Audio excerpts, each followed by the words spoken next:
CMPRadio.net. It's the station. CMPRadio.net. It's the station.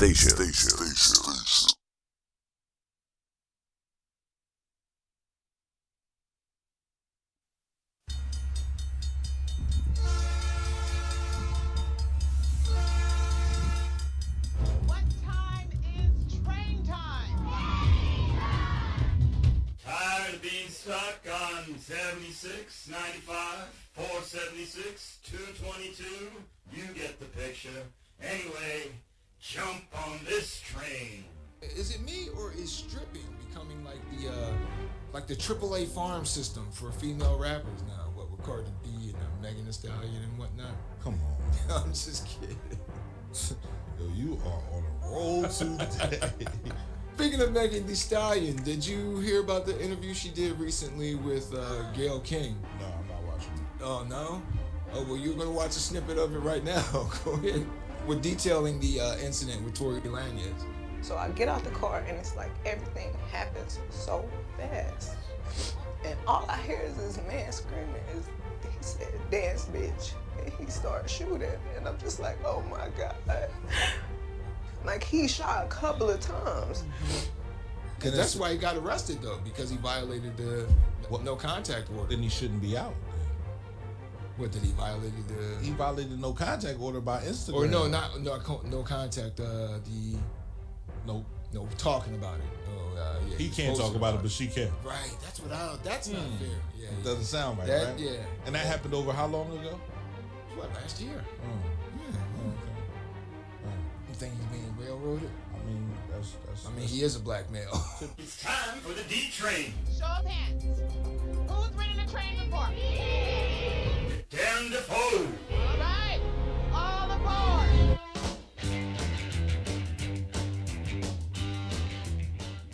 Hello, and good morning. Get on board, little children. Welcome aboard the D Train with Darren DeVoue on CMPRadio.net, the voice of Chester. Joined behind the glass, as always, by the prodigious Uncle P. Yo. The prominent Uncle P. Yo. And his the most adorable assistant engineer you will ever meet, young Jordan. Say hi, Jordan. Oh, she'll be talking. Hey, I ain't got time for that right now. Don't forget, the D Train is brought to you in part by LeBron Construction for all your home and renovation needs, Mecca Daycare for all your child care, not that I have to worry about that, and Pressure Ink for all your printing needs as well. Don't forget, that reminds me, don't forget to hit up Uncle P, get a Voice of Chester t-shirt, support the station. So, with that said, yeah, P, you know, like we were talking a lot about carjackings and whatnot, right? And so, huh? Got carjacked before? No, not yet. Because you talk about it so often. Yeah, So let me tell you, I was sitting there this week, Tuesday. I'm sitting there driving and so Ubering and whatnot while I'm waiting to start this next job. And so Uber, the app just winds up taking me into West Philly, and now I'm like, this is some carjacky looking territory around here. Carjacky looking territory. And it's West Philly too. That's where I'm from. It's my home. But I was still like, this whole thing with the carjacking in the news, especially now that I'm a car owner, I guess I'm all worried about it. When I was on a bike, I wasn't worried about getting carjacked. But yeah, so I'm in West Philly, and now I'm like, oh man, I want to get out of here as quickly as possible. So the universe says, okay, Darren, I got you. I get a hit for a 2-hour trip. So I'm like, oh man. Then the universe said, oh, watch this, Darren. Remember that thing you said you were never going to do? You're going to do it on this trip. And which turned out to be driving in New York City. You drove to New York City? I picked a lady up in West Philly and off we went. You want to go to New York? How much was that fare? You know, You don't know? I don't remember. What the hell type of shit is that? Well, I could check, but You don't have to check. I want to know how much it was 3 figures. Yeah. So I was Sure. So I wouldn't be. I know, but then they that was also including the tolls. They included the tolls in the payment. So because I said I would never drive in New York before all these years. I said I would never drive in New York, and the universe was like, yeah, hold my beer. Guess where you're going? So I get to New York. I drop her off, and I wound up driving past the Ed Sullivan Theater, which is where Stephen Colbert, one of my favorites, does his show. Unfortunately, it's on hiatus because he got the Rona.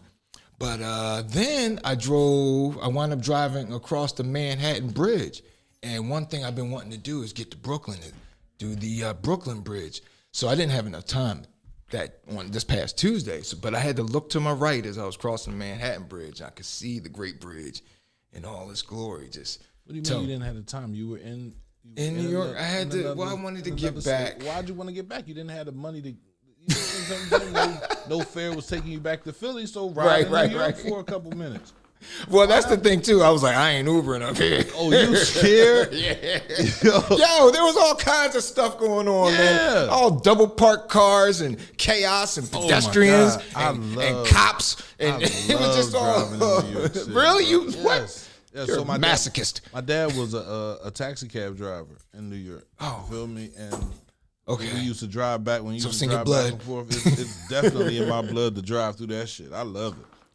Madness, man. I love it. I be cussing like them and everything. Get the fuck out Yo, of here.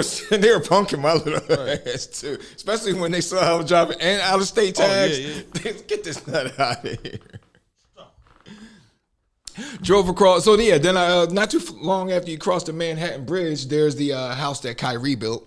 So past the Barclays Center. Oh, why would you say the house that Kyrie built? Why not? Why not Durant? Why couldn't Durant build it? Well, there's going to be the house that Kyrie tears down next season. They're not used to holding him accountable, and they best not try it next year. Oh, man, it's too late. If that man doesn't want to get the vaccine, that's on that man. Well, it's not even the vaccine. It's going to go beyond that, man. He runs that joint. And that was a prime, what you just brought up, the whole vaccine issue was a prime example. He doesn't want to get the vaccine, so he doesn't have to. But what? I mean, he's anyway. I ain't even getting caught up in this. How come you can have your own beliefs, but he can't I'm not have saying that he beliefs? can't have his own. It's not even about the vaccine. It goes beyond that. Like I said, so there are other things like the way that he deals with teammates as a player. He's his own individual person. Oh, no doubt. No doubt there. It's Kyrie's world. We're just living in it, which just illustrates my point. Wasn't that Allen Iverson's house? What? That was the house that AI built? What are you saying? Yeah. So, but AI wasn't that kind of teammate. We're talking about apples and oranges here. This is a man that didn't even want to practice with his teammates to make his teammates better. How is that not the same thing? It's not. It's definitely not. I think you're racist a little bit. Oh snap! I'm racist against. I'm for I'm racist against one individual black person. Absolutely, that can happen. So Tuesday I'm on the drive back, and on the drive back I crossed the Verrazano Bridge, and now I'm in this, and then I'm listening to this debacle on the way back. That boat racing. Ain't even going to talk about how disrespectful he was last week. Talking about how I don't know nothing about basketball and whatnot. But well, go ahead. No, go ahead. You look loaded. I'm listening. I listen before I fire. Okay. So yeah, I was listening to the game back on 97.5, and man, Tom McGinnis was giving it to him. So yeah, P, I'm going to go in a circular motion here. Right. So there's going to be a point at the end. All right. So first off, let's talk about, of course, the process. Okay. Oh my goodness. So the timing of that ass whooping in Game 5 was bad, right? Am I wrong? He's just swiping at the ball, and then Tuesday, okay, yes, he took the court and whatnot, injured, but. He's such a front runner to me. Like, he's a front runner. When things are going great, when things are going well, he's top of the world. When adversity hits, and adversity introduces a man, and in this case, a team to itself. And oftentimes, you've seen it. You saw it in the Toronto series. Okay, for instance, all right, when they win, he's looking at Nick Nurse, Toronto coach Nick Nurse, stop complaining to the refs and this, that, and the other. But then the very next game, when the Sixers lose in the post-game presser, we got unfair treatment from the So 1 minute you're getting cheated. When you're losing, you're getting cheated, and when you're winning, it's because you're awesome. It sounds like these kids when they play the video games, man. Like it's just and then the whole thing with the injuries, make it a production of it. You know, like, I get it. We get it. We all know it. You know, with the taking,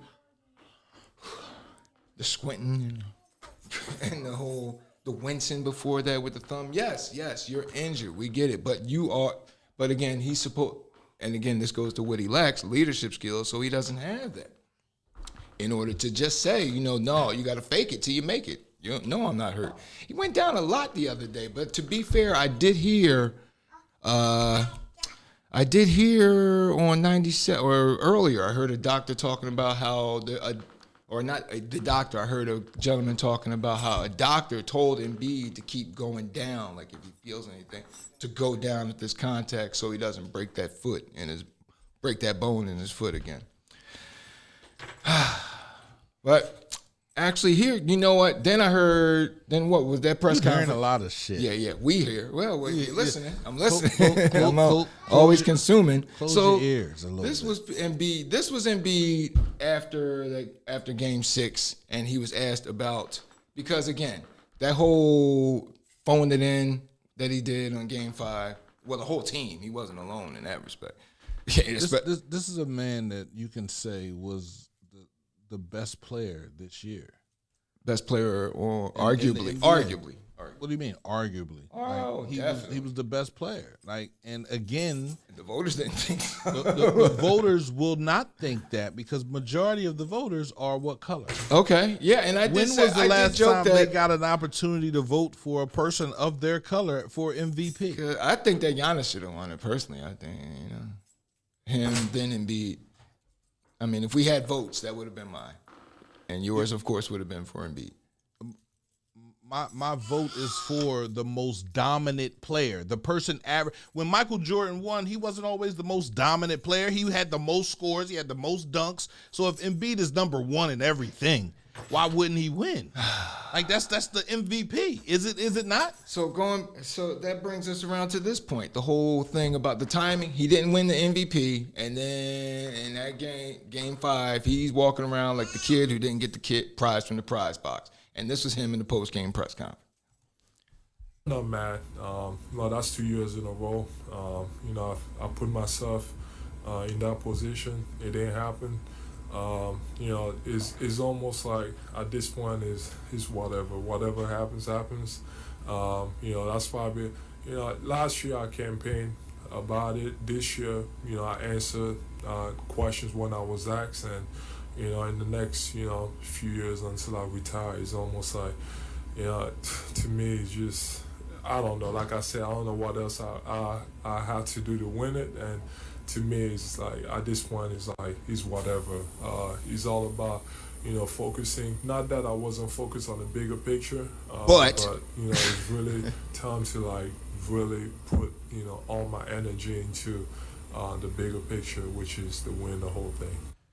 Now that occurred to him. Okay, after Game 5, now that it was occurring to him. How about this, sir? How about this? And this is just a thought, but if I may, if you'd have just concentrated on winning the title and campaigning for winning a title, the whole thing with the MVP thing would have fell into place. Pete, you mentioned AI, all right? AI, that 2001, he went after it. It was all on the court, man, despite what, his conditioning and what have you. Oh, my God. How was it all on the court if you're despiting his conditioning? How is it all on the only reason why the NBA gave Allen Iverson that MVP is so he wouldn't come out with his rap album, bro. That's why? That's the only reason. You think so? That's the only. Did he come out with the MVP? Did he come out with his rap album? Oh my goodness! Listen. Did he? Good morning, Mom. Did he? Did he? Answer the question. Yes or no? I don't believe so, but single here we go. You don't believe so. You know he didn't come out with it. So why would you say you don't believe so? Facts are facts, bro. Facts are facts. So you talking about Allen Iverson being the MVP? I thought he was he focused on winning the title, or was he focused on winning the MVP? He was focused on winning the title, I thought. With that team, for real, against the Lakers? He put it all out there. And how did they don't even give it the Lakers. We would have beat them if not for Ratliff's injury. If Ratliff didn't get hurt. Mutombo Ratliff was traded. What are you talking about? Ratliff got hurt. And then Ratliff did not play for us. No, Ratliff, yes, he did. Theo Ratliff? Not that season. He got traded mid-season. He got hurt that season. Oh, my God. Dude, so what did he have to do with going to the championship? Because, man, and listen, after this, we're going to keep it moving. Okay? Right. Because the Sixers, when they take their end of the year around Christmas time, they're on a West Coast swing usually. All right, that year, 2001, Lakers are defending champions. The Sixers go to L.A. Theo Ratliff, for the first 3 quarters, and mind you, this is during Shaq's dominant run when he should have won more than one MVP. Theo Ratliff, first 3 quarters, runs circles around Shaq because Shaq is bigger, slower. But then, 4th quarter, with Shaq gas, Theo Ratliff then pushes Shaq all over the court. Sixers won by 20. And that's when I looked at my friend and I said, they can take these guys. They can do it. But then Ratliff got hurt. I'm telling you, Sixers would have beat the Lakers with Theo Ratliff. Call me crazy. Bullshit. You can call me crazy. The result just proves, I just gave you the example. You gave me an illustration during the season. Yes. Not during a playoff game. Shaq put it on a different level in the playoffs, bro. Right. And if you can't see that, then there's something wrong with you. But at any rate, my point still stands. Your point stands. And they didn't win. They won the first game and got swept the rest. Because Theo wasn't there. Anyway. Just say Allen Iverson. You was talking about Allen Iverson. No, we weren't talking. You got us stuck. I mentioned Allen Iverson, and you went down in this whole conspiracy theory that I ain't never heard before. So back to why our children believe that they are the best and why Kyrie Irving has the attitude he has. It comes from that era of basketball players and football players. You feel me? Where the team stopped being the focal point, and I started being the focal point. Well, part of that was the NBA's fault because they started marketing superstars instead of marketing teams. Well, you have to market superstars. You can't market a whole team. You feel me? Somebody can't buy a whole team jersey. They buy a superstar's jersey. So it's not their problem. The problem lies with the person himself, right? What does he want? He wants to win a chip. He got to get with the good people, and that's what. Then we go from that, and then we got LeBron bouncing around, and everybody's putting together these super teams. It been super teams in the NBA. They were just drafted. Right. They had good GMs. Okay. Well, again, Embiid front runner. That's why I'm standing by that. Stamped. Because after that one game when he won with what was that, game 2 or 3 in the Toronto series, and anyway, when he said that's how an MVP is supposed to play, when he was still in campaign mode for that award. I mean, he didn't lie. Anyway. I don't think Djokovic should have won it. Where they team at? No, he definitely shouldn't. But, like I said, I would have voted him third. So I agree with you, but, the P in Uncle P is for pick a fight today. Yeah, so, definitely pick a fight. So, man, your man Doc Rivers sitting on his hands. There was a guy, oh man, I should have had these picks. So I thought of you. His name is Beaumonte Allen. And he's sneaking and he was an attendee at the games in Miami. And he was taking selfies by the bench that was posted on Instagram where it says, Doc Rivers is cooking up nothing. And there was a couple of times he did this until security. The one final game in Miami, he goes to pull it, and security's like, no, don't shoot. They saw him coming. It was like a funny running gag or whatever. But my point about Doc Rivers taking these two things and sitting on there and watching the game, was just illustrated right there, just in a joking manner by this fella. I loved it. And here's Rivers after his press conference with a little snippy. He gets snippy nowadays, boy. Listen to this. And I'm sure you've heard this, the exchange with Howard Eskin. You heard that, P? No? All right, here we go. Glenn, how much have you thought about job security? I don't worry. Now, look how he called him Glenn, too. He don't. That's been a thing with Eskin on his show now. He's no longer Doc Rivers. He said Rivers can't get that. He's no doctor. He doesn't think when he does the job. But anyway, so Eskin just called him Glenn, asked him how he felt about his job security. Job, Howard. I think I do a terrific job, and if you don't, then you should write it. Because I worked my butt off to get this team here. When I first got here, no one picked us to be anywhere. And again this year, the same thing. So if that's how anyone feels, write it, and I'm going to feel secure about it. It's a results-based business. And that's it is, but you don't do it every year. Every time you're wrong, should you lose your job? No. So it's the same thing, all right? But listen, if you believe that, then go with it. I know what I did this year, and I feel very good about that. But again, if you believe that, Howard, then you just run with it. I love that. I bet I love that. Right? Every time you're wrong, do you lose your job? No, no. Right. So why? I'm not saying shit. Fire him. Hell no. Hell no. Right now in this mess, no. Fire him. That give him a pass. No. You staying with this mess, sir. Calling him You Glenn. going and at every press conference, first question goes to Howard Eskin. Hell yeah, no. You should have seen Rivers' face the moment the media guy points at Eskin, and Eskin stands up. You can see Rivers just go, take that deep breath. Why do you love it, P? Because he stood up for himself. He was being attacked. Again, like we this is why. Oh, and now it's going about to go. Oh, the black man. Go ahead. I mean, that's pretty much it. He's the most winningest black coach in the NBA. Period. Right now. He Lenny Wilkens is in ever number 3 behind Phil Jackson. On what you mean right now? I'm Lenny talking about Wilkens. in history. Lenny Wilkens is the history. all-time. Lenny Wilkens is the Man, all-time. look it up, bro. Look it up let's right see. now. Look It's it up winning- right now. Coaching wins NBA. What Lenny Wilkens ever win? And you He gonna bring is- him up? Did he win a championship? Here they go with that reduction is simple. Because that's what wins, right? My Is it not goodness. what wins? Coaching wins NBA. Right. All right, so number 1 is most wins by career. We got. Looks like. Now from this, it's Greg says Greg Popovich has the most wins. Number 2, Don Nelson. Number 3, Lenny Wilkens. Yeah, you're right. Well, what did Lenny Wilkens ever Oh, win? anyway, just you. Goodness gracious. Oh, my goodness. Good googly moogly. I'm just saying, Lenny Wilkens is dead and gone. Oh, man. That's Ain't he? Don't think so. Right. He's still alive, sitting on his hands. And as the winningest black coach, unlike Doc Rivers. So, anyway, yeah, Doc Rivers, listen, man. Come on, man. That guy, he's just sitting around. He knows that he's getting a check. And I'm not hating on Doc Rivers at all. This man, a black man, I'm not hating on the black man. I mean, shoot, he's managed to stay employed at every job over the past 20. How long has he been? He's only been out of work for like a year or 2 over the past 20 years. All right? You can't, he fails, but he still lands on his feet.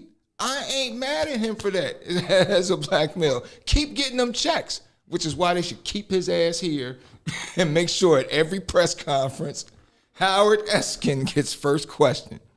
But you know what, though? Only make someone work just hard enough not to get fired. So there you go. Because if you fire him, you got to pay him. But if you fire him, he'll get hired by another team. There you go. He'll go to the Lakers and And win a that, couple you chips. know what? And coach, GM LeBron James is probably looking for an assistant coach in Doc Rivers. Somebody who can just let the ship run itself. Would you say Magic Johnson was the coach of his team? He was a coach on the floor. He was an extension of his coach for sure. I think every great player should be an extension of their coach. Okay. So if you don't get along with your coach, he got to go. All right. So you should be a GM. If you're the head player on that team, you know what it takes to win. You know the players that you want. All right. Russell Westbrook just came there and flopped with the coach. You feel me? Like, they got injured. They were hurt. Oh, I said, shit, everybody deserves a year off. Because they old. LeBron definitely deserves a year off, man. Squad is old. 16 straight years. Oh, yeah. There's man. a lot of tread on it. Wear tread on those tires, Like, man. look, Michael Jordan ain't never do that for 16 straight years. No. I mean, but back to the Sixers. Then you got one last piece. Your boy. Who? Fat Boy Slim. Who that? Harden. The beard. Hey, man, Harden is who he is. You need Maxey to step up. We need to get rid of Tobias. If there's anybody I can blame for this loss, it's Tobias Harris, bro. Oh, for real? You Absolutely. think that? When we got rid of Jimmy Butler, that was the worst move we ever fucking Well, made. that's the thing, too. Got rid of Jimmy Butler's in the tunnel talking about me instead of Tobias Harris over me. No, Jimmy, it was not. It was Simmons over you, which is even worse for real. Which is worse. Yeah. Like, after listen, so I just, there are things that could have saved the situation. Firing Brown was something that had to happen. You feel me? And keeping Butler was something that had to happen. this trade for Harden could have happened before. You know what I mean? And the team it'll be a 3-headed monster, bro. But Tobias Harris just isn't that guy, bro. Well, when you got Harden, you thought that was going to be your second best player. It turned out to be your fourth best player. I didn't. I looked sorry. at him with his hamstring injury. He's hurt, right? And he don't want to admit that he's hurt, and don't nobody want to not show up for their team. You feel me? We talk about the same guy, right? He shows up. He showed up like 15 assists, 20 points. He's not that James Harden is going to get you 41 and 16 assists. He's not that Harden anymore. So if we understand he's not the Harden from Houston, he's the Harden from Brooklyn. You feel me? Then we gotta make sure we have extra firepower. That's the same dude that phoned it in. We're talking about the same dude that phoned it in Game 6, like literally. Yeah, they gave up, bro. Oh, definitely. They were tired. He wilted. It was like, he wilted as a team, and I was thinking that too. When I was going to lay a bet on the Sixers. Sixers 2.5. I was like, they got boat race the other day, but then I was like, nah, because I was like, if this team goes down by double digits in the third quarter, Darren, you know what they're going to do. Right. They're going to fold. They're going to fold. They're going to fold, and they did. So, yeah, you know what, though? I hope other NBA teams learn from this. I hope any professional team learns from this. That whole tanking thing. Don't do it. I'm telling you. America, hear the whole story. Whose pocket are you in? That's unacceptable. No, you're unacceptable. This whole thing is a travesty and a sham and a mockery. It's a travesty mockery. No making up words. Tanking? Huh? Tanking? Yeah. Was it worth it? No. Are you kidding me? Are you kidding? What, all those years of tanking, and all you got was one very good player and a whole boatload of drama. Because the draft sucks. Joel, look at who we drafted when we were sucking, bro. Look who they, and that's another thing. If you don't manage those assets correctly, just don't do it. Just don't do it. No tanking. No tanking. The problem is no tanking. The problem is no tanking. Not managing your assets correctly. You gotta manage them right, bro. Like literally, think about everybody we drafted. All right, let's think about. All right, let's say they've managed their assets correctly. Look at this winning, this culture that's here in place. Like to a point, losing is acceptable to a point. Like after that Game 5, oh God, losing has been acceptable since 1986. Like losing is acceptable. You're saying losing overall for the Sixers? Not like that. But look, it's definitely rooted now. It's definitely got roots. Didn't it have roots with the Eagles? Didn't we feel the same way with the Eagles? No, that was a season nobody predicted. Us winning the Super Bowl, you didn't have that on your radar at the beginning of that season. You was like, look at Howie Roseman giving all these guys 1-year contracts and all that other shit. Then we win the chip. He's like, oh man, he's the greatest GM ever. And then a couple seasons later, he's back to sucking. All right, you feel me? Like, where's that at? So there's somebody's going to catch. All right, so somebody's for the Sixers going to get on and catch lightning in a bottle, and the Sixers will have that parade down Broad Street. But it's interesting watching the psyche of this team, man. I tell you. Well, it is what it is, and get ready for more of the same next year. Yeah, Jabri, you're absolutely right. He was scared to take shots. Like Harden understands that he just doesn't have it at this point, but he still gave you points. You feel me? And he gave you assists, and I guess he gave you an effort. I knew it was over after we lost the first 2 games. It was a wrap. I don't care what Embiid comes back and do. He doesn't have the willpower to willpower a whole team. Exactly, Jabri. You got damn, we wound up right back where we started. Yeah. Except with more hype. Yeah. That's all you got. A little more hype. Yeah. And you still wind up with the same. Listen, you re-sign Harden. You tell Maxey he's the player. Please, no. Trade Tobias Harris. He has to go.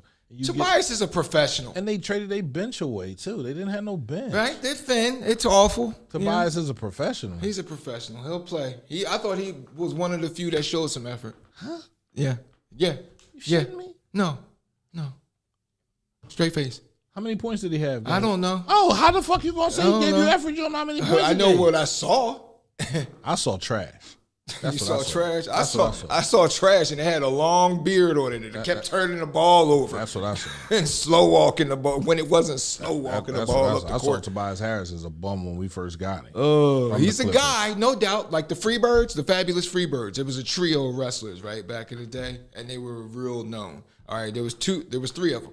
There was Terry Gordy, who had the moves inside the ring, all this, the finishers and whatnot. There was Michael Hayes, who was awesome on the microphone. Right. And the third one was Buddy Roberts, who was a guy. You or I could have been Buddy Roberts, who could have been the third member of the Freebirds. That was Buddy Roberts. And that's Tobias Harris. He's a guy, all right? So, he's a guy. He's just a guy. He's just a guy. Trade his ass. Oh, if you can with that salary, holy smokes. Cut his ass. But damn, I don't think he can win it. I don't care. That union in the NBA ain't playing that. I don't want him on the team next year. Doesn't make sense. Oh, but speaking of interesting psyches, let's real quick, let's touch on what I've been. All right, Fake Famous. It's a documentary that's on HBO Go. Now, you had an Instagram account. I have an Instagram account, but it's like, I got 40. On Twitter, I've got like barely over 40 followers. I'm talking to myself most of the time on that app.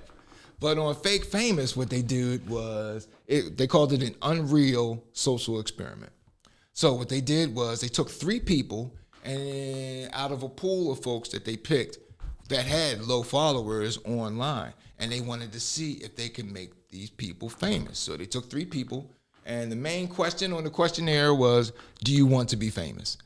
And so they picked 3 people, 1 guy, female, and a black. 2 guys, 1 male, 2 guys, 1 black, straight, 1 white, gay, then a female. And then what the director did, this was directed by a former beat writer for the New York Times and for Vanity Fair.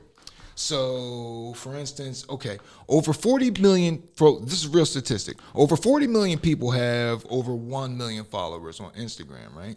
40 million people have over 1 million. Then over 100 million people have 100,000 followers on Instagram. You put all that together, all these followers, and what you have is over half the population of the planet.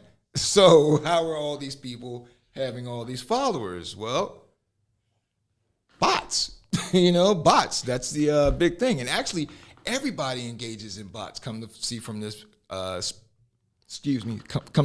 documentary. So the general thinking is that you, like in society, if someone has over 1 million followers, that they're going to be living that beach-going life, But according to the documentary, even A-list celebrities purchase bots.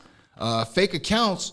Now the Twitter and Instagram, they say they don't like fake accounts, but the fake accounts also bolster their stock prices. Why? Because it looks like they have more active users.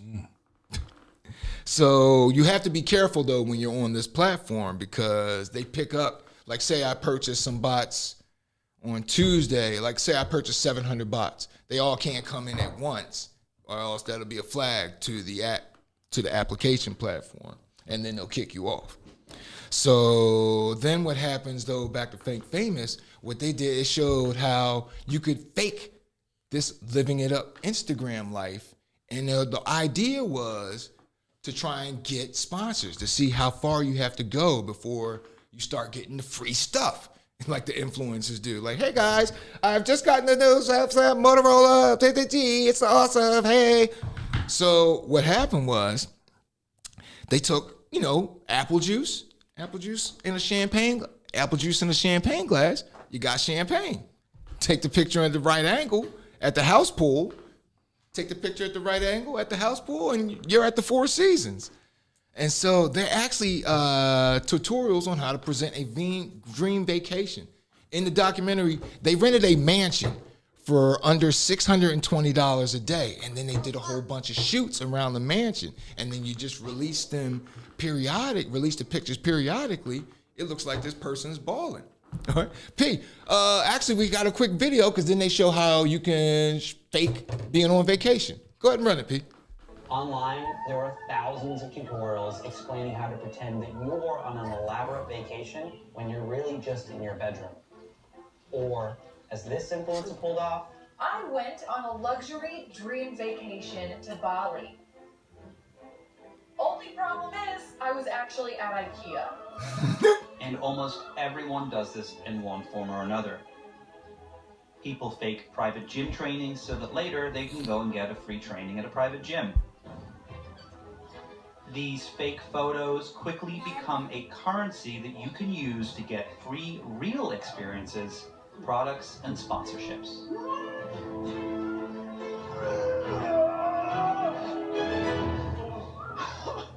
That boy did monster. Wow, man. That's crazy. All right, ready, go. Get it high. Yeah, get it high. Try it a little higher. Okay. You're just getting it like behind you. They fake all expense paid camping trips so that later they can get a free all expense paid camping trip. That was it. They fake hikes in the redwoods so that they can try and get free hiking gear and sponsorships. Perfect. One more. Do we have the toilet seat? They fake free upgrades to first class or trips on private jets. And all you really need to do that is a $12 toilet seat. I know, right? We work with a lot of celebrities, and You look like you trying to get into something.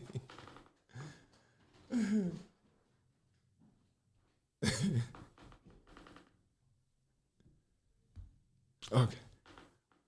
We're back on, yeah. So all you need is the right picture, a toilet seat, and a glass, and then you can make it look like you're on a dream vacation. P, you want to go we can go to Dubai today. We'll put up the right background, the right lighting, and boom. I'll take it. So sure enough, you take taking fake photos of private gym lessons led to the gentleman Chris eventually, because you kept getting more bots. And so the director was buying the bots for the participants in the documentary. So what he did was he spent what? Where was it? I had it right here. Oh, wait. $119 will get you 7,500 followers. And that's one thing I used to notice when cats used to seek me out on Twitter because they probably saw I had so few followers. I would get DMs, I can get you more followers. And I'm like, but that's what the dude was. And then again, it looks like you have more followers. Followers are a sense of currency online in these applications. So the one girl, she started seeing fake stuff or free stuff because, again, not only did the director have to buy the followers, but then with that, there's a little surcharge, of course. After that, you need a surcharge because you need to start spending on the followers that you bought because why? You need interactions. What good does it do you to have a whole bunch of followers when nobody's commenting or retweeting, etc.? So you have to purchase that too. How much is that?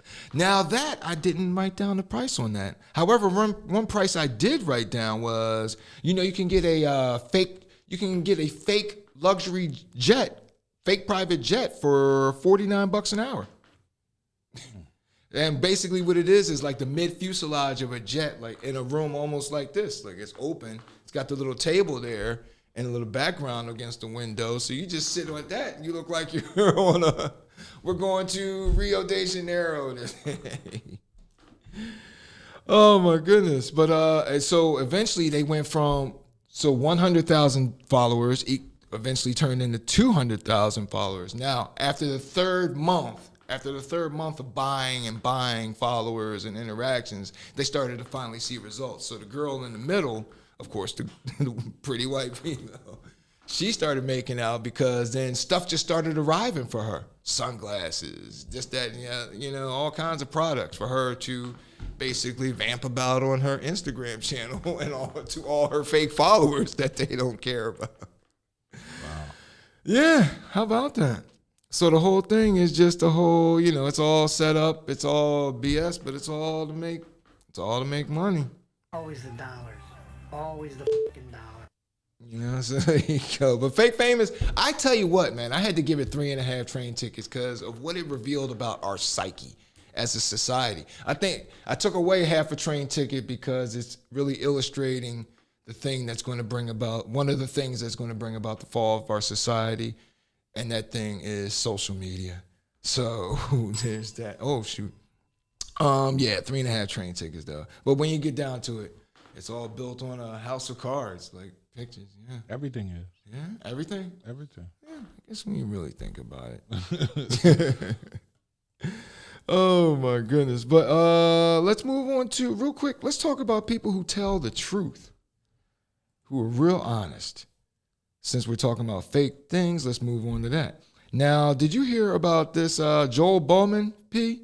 No, who's that? Joel Bowman is an MMA fighter, and Joel Bowman was very honest about something he's afflicted with. Now, Bowman was talking about, he's middleweight, by the way. He was giving a post-fight interview last Monday at Fury FC 61 after moving his career to 6-2-1. And then during the post-fight interview,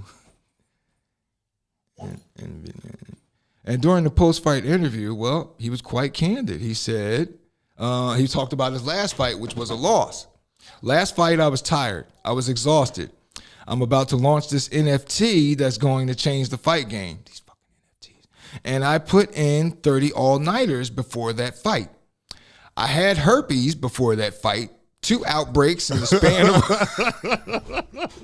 of 2 outbreaks in the span of a week. Yo. I'm here. I'm healthy. Let's go. Whatever. It doesn't matter. No, he didn't. Yes, he did. Oh my God.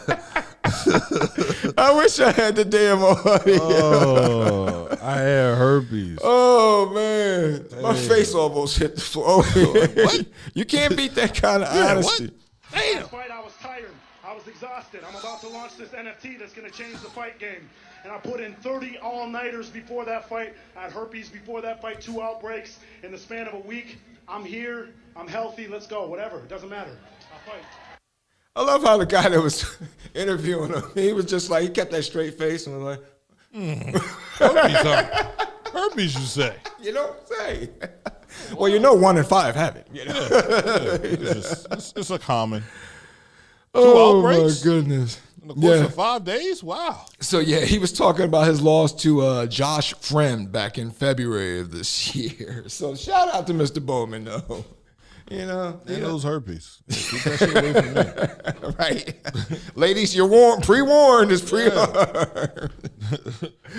Oh, my goodness. Now, let's go back. Since let's go to somebody who wasn't so honest as Mr. Bowman. And this next story is about 47-year-old Oksana Brown. She's a former Baltimore police officer trainee. Now, her son and her husband obtained a total of she took out a $750,000 term life and accidental death and dismemberment policy between 2018 and 2019. Then, September 28th in 2019, Brown flew from Washington to Istanbul. Then she went from Istanbul to Kiev, Ukraine. Next thing you know, her husband later reported to the U.S. Department of State that she died by poisoning of an unknown substance in the Ukraine in October of that year. So that's a month after she got there. So for the next several months, detectives said that Brown and his son, Brown's husband, Paul Brown, and their son, Antonio Brown, went through the insurance claims process. But then they later asked to cancel them. What happened was Oksana, who actually was alive, flew into JFK Airport in 2020.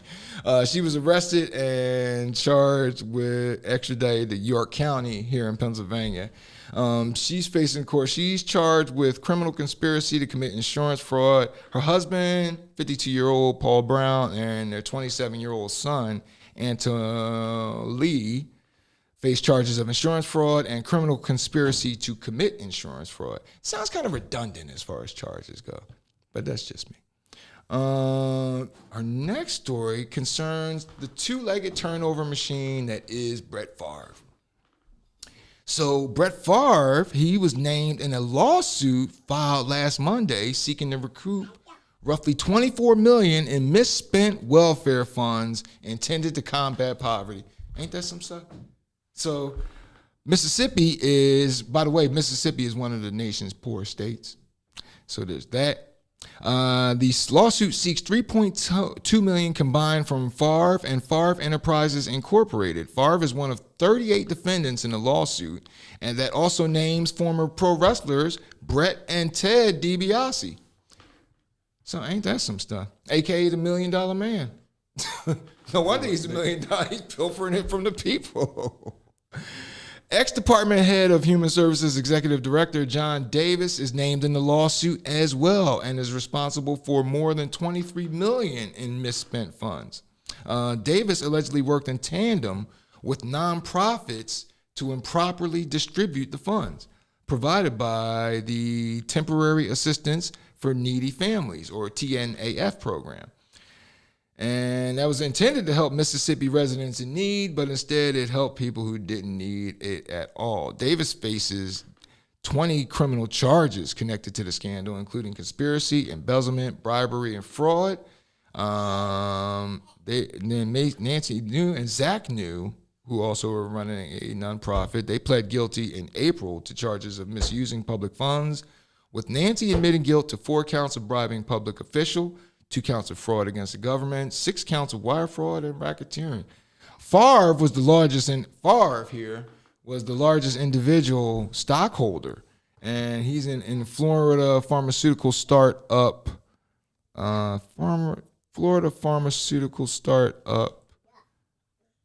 Prevacus, which claimed to be developing a drug to treat concussions. Ain't that? Favre is not facing any criminal. He's not facing any criminal charges in this scandal. Sounds like he's got enough. What's those 2-word phrase that saves him? Plausible deniability. You think I have time to ask a man why he giving me money? I'll take any motherfucker's money if he giving it away. So there's that. Yeah. Oh wait, is that it? Hold on 1 second, P. I'm a little off here.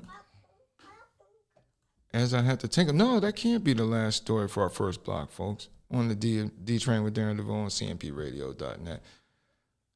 We almost had Jordan in the studio. She's up and running now, boy. Ain't no stopping her. All right, so stories. Here we go. Back on track. This last story is hilarious. All right. Well, it's not really hilarious. This is Donna Marino, right? Donna Marino and her husband and her stepdaughter. So Marino, what happened was, here we go. All right, so Marino and her husband, she didn't want her husband going to the bank because she kept telling him, you got the Alzheimer's, and the last time we were at the bank, you started a whole scene. Now, this is in New Haven, Connecticut. So for about 20 years, this was going on. Honey, you can't go to the bank because you got the Alzheimer's. Yeah, there was one problem. He ain't had no Alzheimer's. She convinced him he had Alzheimer's. Police alleged that Marino forged her husband's signature on legal documents and checks, had a friend notarize a power of attorney document, and she stole approximately $600,000 from her 73-year-old husband, cashing in his pension checks, workers' compensation, and Social Security income. She would then deposit the funds into a secret bank account without his knowledge. She got caught because she wound up leaving some of this paperwork laying around. So her husband's adult daughter saw it and was like, calls the cops. And so, but after the cops start to investigate, the husband says he doesn't want to pursue charges. And that was in 2019. But mind you, she'd been stealing from her for 20 years. But then police interviewed and said, but then next thing you know, he filed for divorce and the daughter called the police. And so it was back on again. So police arrested her last Wednesday on charges of first-degree larceny and third-degree forgery. She's also accused of pawning some of her husband's belongings, including jewelry, rare coins, without his consent. Was she getting high? She had to be doing something. She had a very expensive boyfriend. Yeah, right. Or like to go party, vacate. Honey, I wasn't gone. I was here the whole time. You know you got the Alzheimer's. Stop acting crazy. Yeah, she probably had a side piece too, P. Yeah. Ain't that something though? Like, yeah. She just talk about a Jedi mind trick though. I tell you. But with that said, that brings us to the end of our first block of the D-Train with Darren DeVoue on CMPRadio.net. Don't forget, if you miss any of CMP's content, like Week Strong with Born Leader, Respect for Life with Mr. Muhammad, go to the CMPRadio.net Facebook or YouTube page. And also, there's an Instagram. I don't have Instagram. I got to do this Instagram thing now that I saw Fake Famous. I'm going to start trying to get my selfie game is. My selfie game is like James Harden in the fourth quarter in the playoffs. It's bad. Yeah, it's got no effort to it. So does the station have? I assume the station has an Instagram account, right, P? Yeah, CMP Radio _ Okay. All right, so there you go. CMP Radio _ right? All right, nailed it on the first try. Coming up on our next block, it's a mad world, and I had a couple of stories that I left off because it was Mother's Day last week. I didn't want to beat a Debbie Downer on Mother's Day. So we got that and more coming up on our next block. You're on the D-Train with Darren DeVoue on CMPRadio.net. It's the voice of Chester.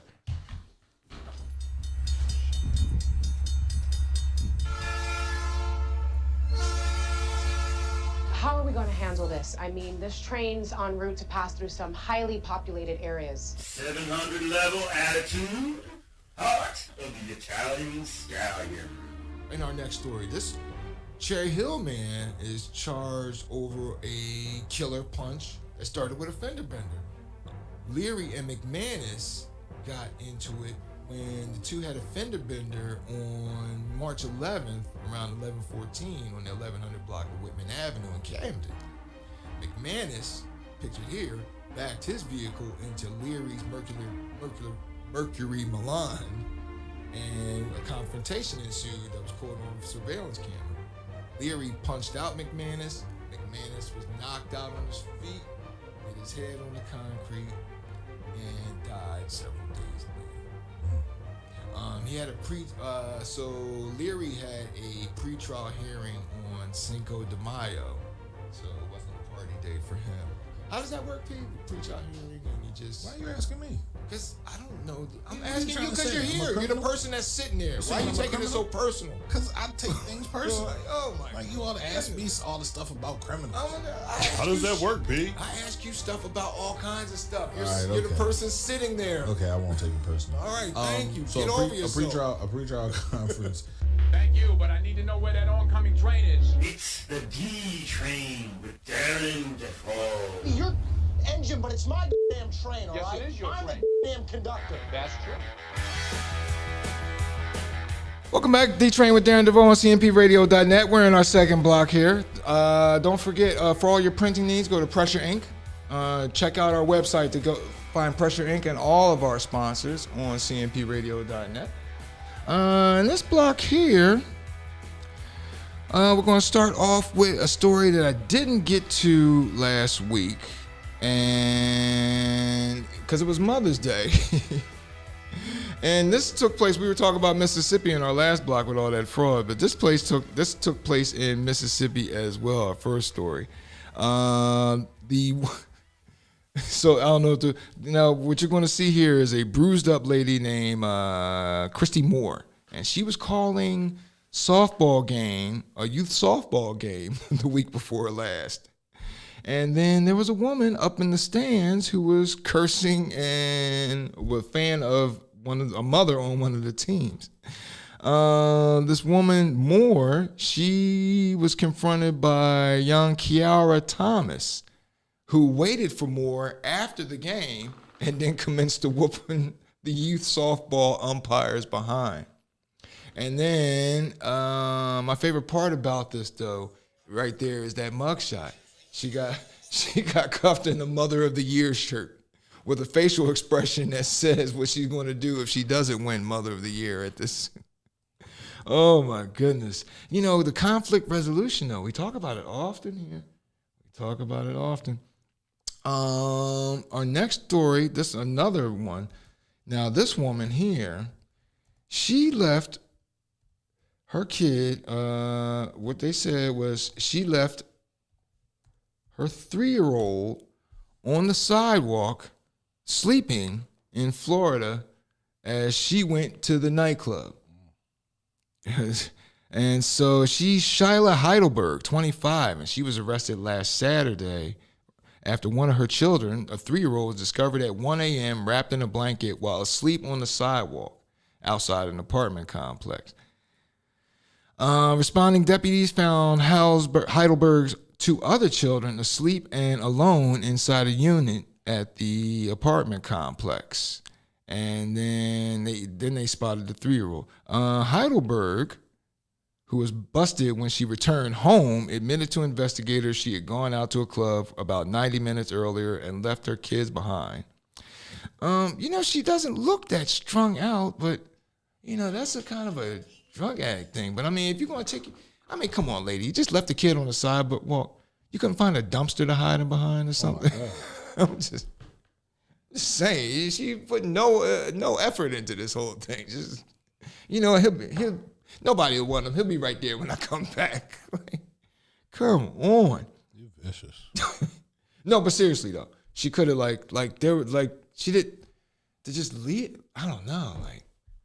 Anyway, speaking of, we talked about bad mothers just now. So how about we talk about bad offspring?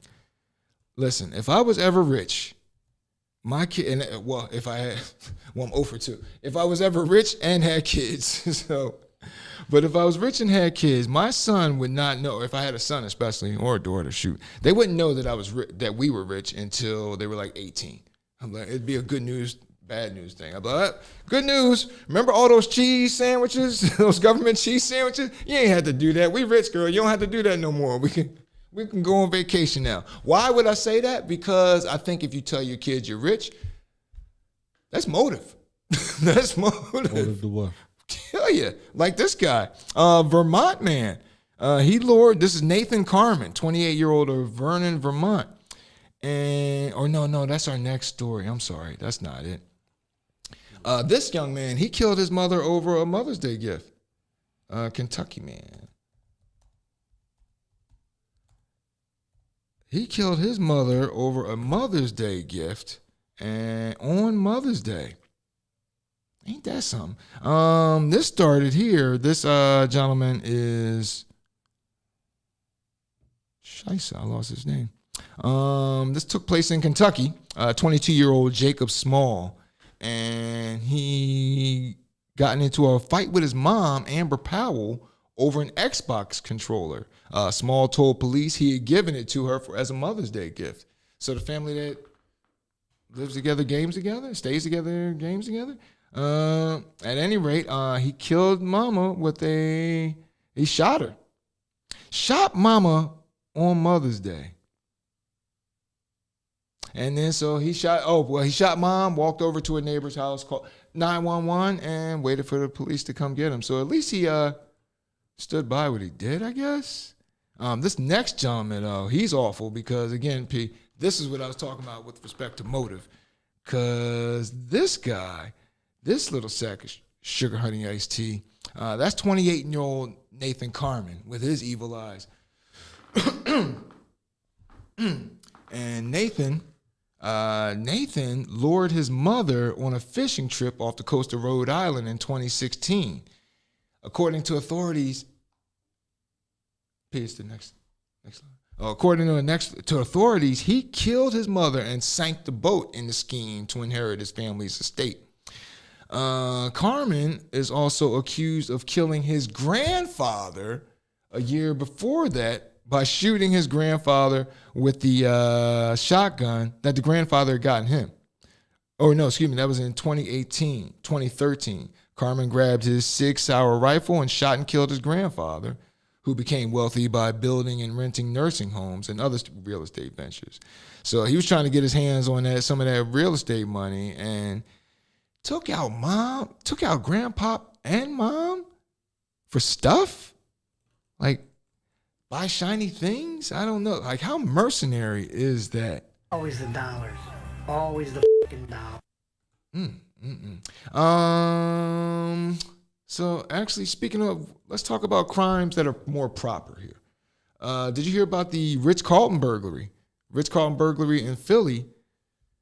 And so a young man, authorities are still trying to identify him, but he broke into the Ritz-Carlton and then went into the loss and theft prevention room.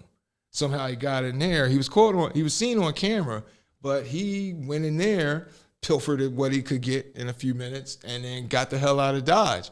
Now that's a proper crime. You didn't have a gun. You didn't need a gun or anything. You did trespass and breaking in there, but I mean, he got in and out. Nobody was threatened. Nobody was harmed, and he got away with the goods.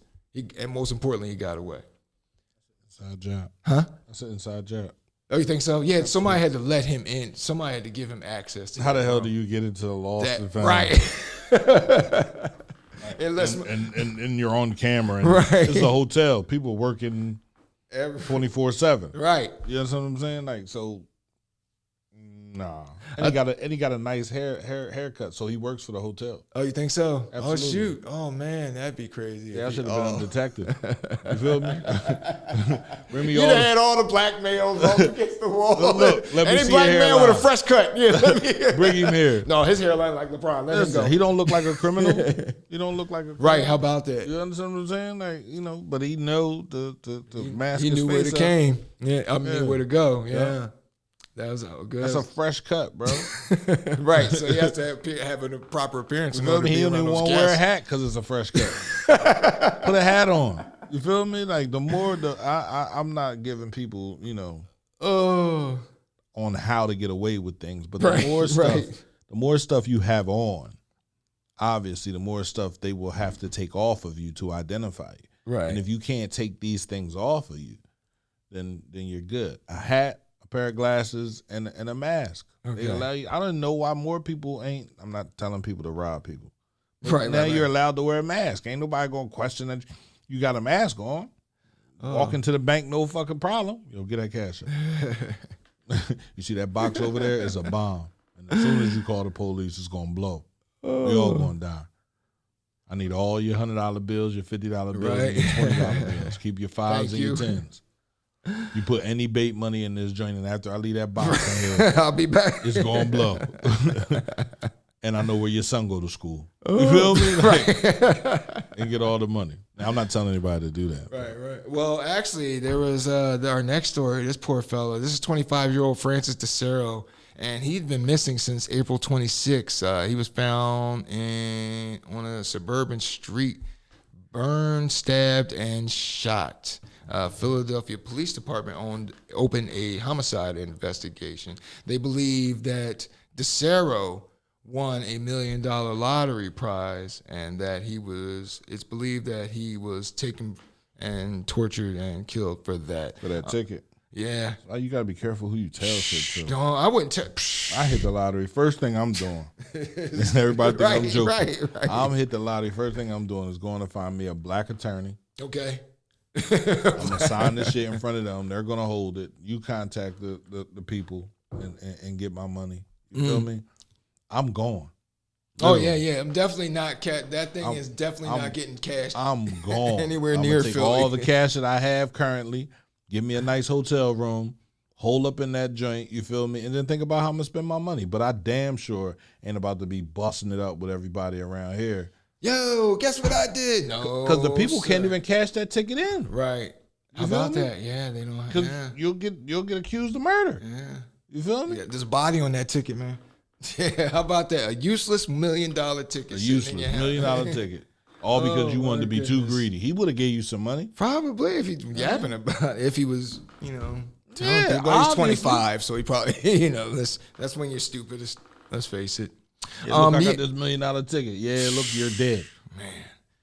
Police are examining a security video that showed DeCero driving up, exiting his car, and getting into another vehicle that then left South Philadelphia. Dummy. Yeah, poor thing. Poor little Tink Tink. Don't tell nobody you got $1 million. But that's that false. That's that brotherhood stuff. We cool. We family. Nah. Or also, also, now it goes back to what we were talking about in Fake Famous. Like, everybody nowadays is making a movie, and they're See the me star. later. Everybody. See me on Instagram, far away from you. Like, I'm good. Give me $1 million. I'm buying a house. I'm gone. I'm out of here. Oh, actually, no, they do have a suspect in custody. Absolutely. The joker that tried to cash the fucking ticket, dumbass. That's probably how they got him, too. So, he admitted to killing DeSero. Yeah. I killed that nigga for that $1 million. Like, come on, why? Oh, man. I just thought it was the best come up. No, he could have cashed his ticket. You was cool with him. You was close enough to him to kill him. So you was close enough to him to ask him for $100,000. What's $100,000 to a millionaire? Right. Oh, no. That's too much like thinking, P. Yeah, that's 10%. Oh, man. Well, actually, though, you know what? Let's talk about 50,000. You ever find you ever do your laundry? You ever do your laundry and then you find money in your laundry? Yeah. No, I need all my money. And you know what? I can't say no, I never did it. I'm saying not over the last 5 or 6 years. Right. Before I go to bed every night, I'm counting up. All right, I got to do this. I got to do that. You feel me? But when I was out in the street, I would find old sweatsuits that I would have on. Put it. Oh, I ain't wore this. Pull out $500. Damn. Okay. I had some coworkers. You say, but you got kids. I have old coworkers. It would be funny because I'd be like, "Yo, did we get paid this week?" And they'd be like, "We can tell you ain't got kids because you don't even know." Well, actually, listen to this. Michigan man. One day, he and some friends in 2019, they bought a ticket. Well, his friend bought a 25 for 26, meaning $25 for 26 drawings, which pretty much is almost 13 weeks. Right. 26 drawings of the lottery. Right. So, you know what? He saw his friend buy a 25 for 26, and you know what? I'm going to try that. And so, for the first few days, he was checking that lottery website. Damn, did I win? Did I win? Did I win? Did I win? So then, forgot all about it. Goes to visit that same friend in Michigan, then he's like, and this is 2022 now, he's like, you know what? I forgot all about that damn lottery ticket. Let me look at this joint. He and his friend, they look on their computer. Turns out my man has had $256,000 sitting in his wallet all this time. 242 and 256? No, $242,256. Sorry. All right, but either it's 6 figures. Right.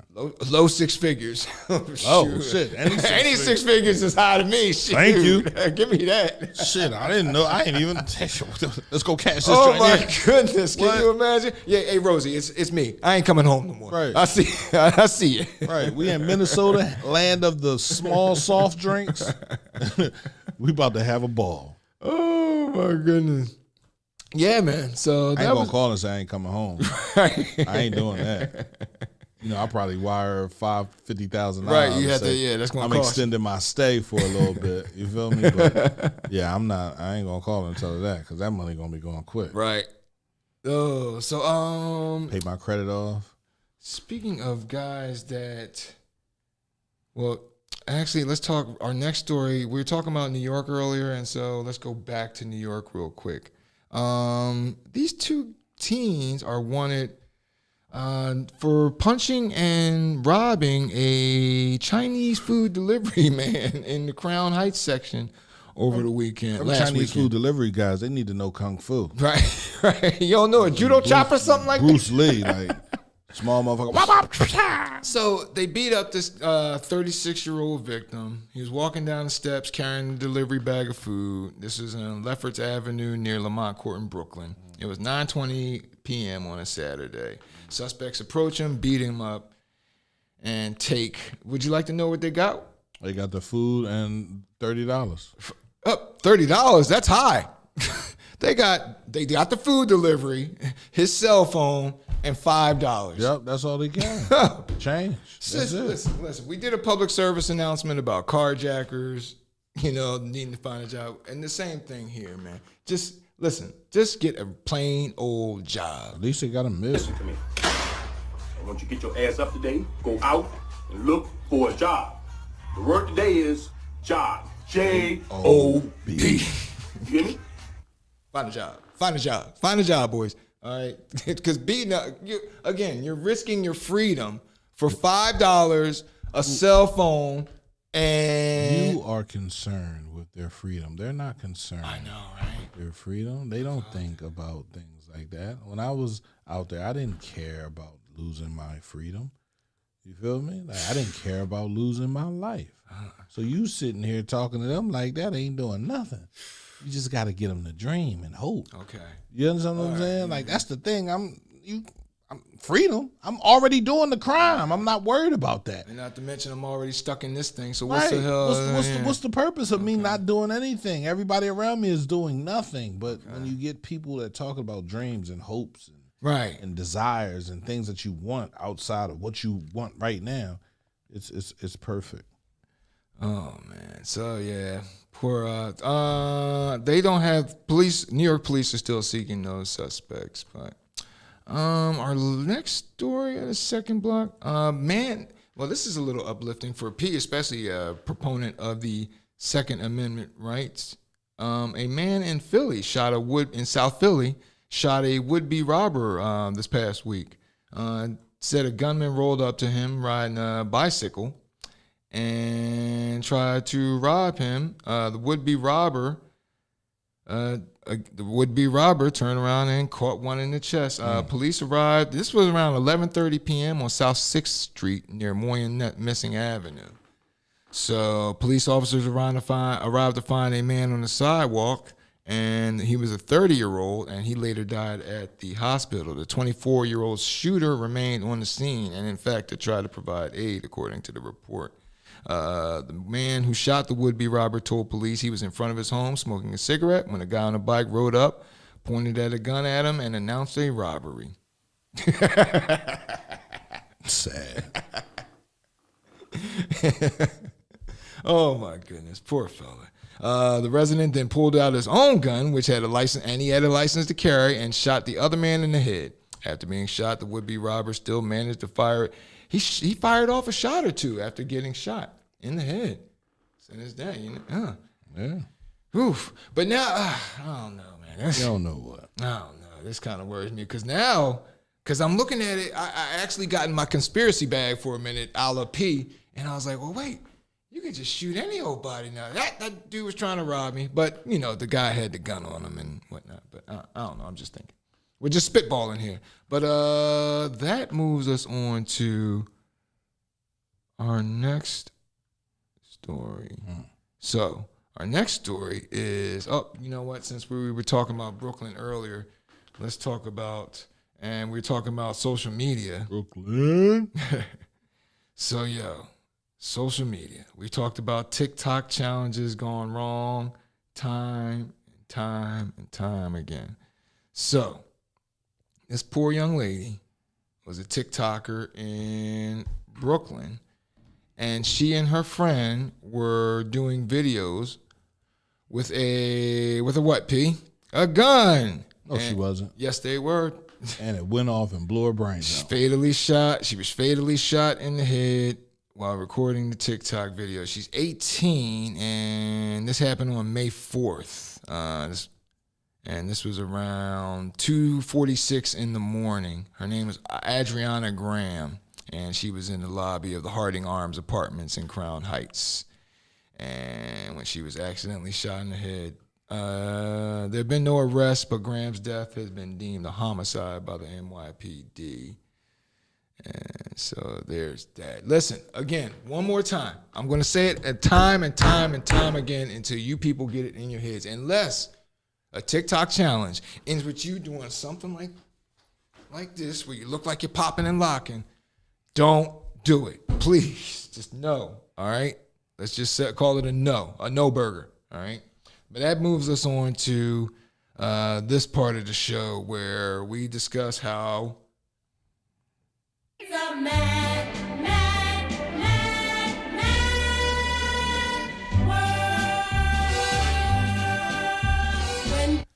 So in our first story to talk about, it's a mad world. So Pete, there's a anti-drug, anti-violence employee in Philadelphia. His name is Antonio Jardine, and he works on. I forgot to put I didn't get his pick in. That's the next one. Well, we'll wait. You can wait. He can wait, because he's awesome too. So Antonio Jardine, who works for the Anti-Drug, Anti-Violence Network in Philadelphia, and Lord knows Philadelphia is going through enough violence, right? Well, Mr. Jardine was at a bar last week, and 51-year-old got into an argument with someone.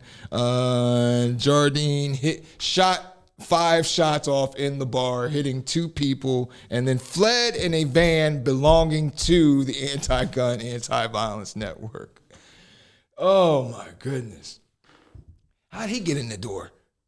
The door was open. Right. How do you get in the door to the Anti-Gun, Anti-Violence Network? We gotta work on those vetting practices there. Either that or he got caught up in the atmosphere around Philly. Maybe it's contagious. I don't know. But yeah.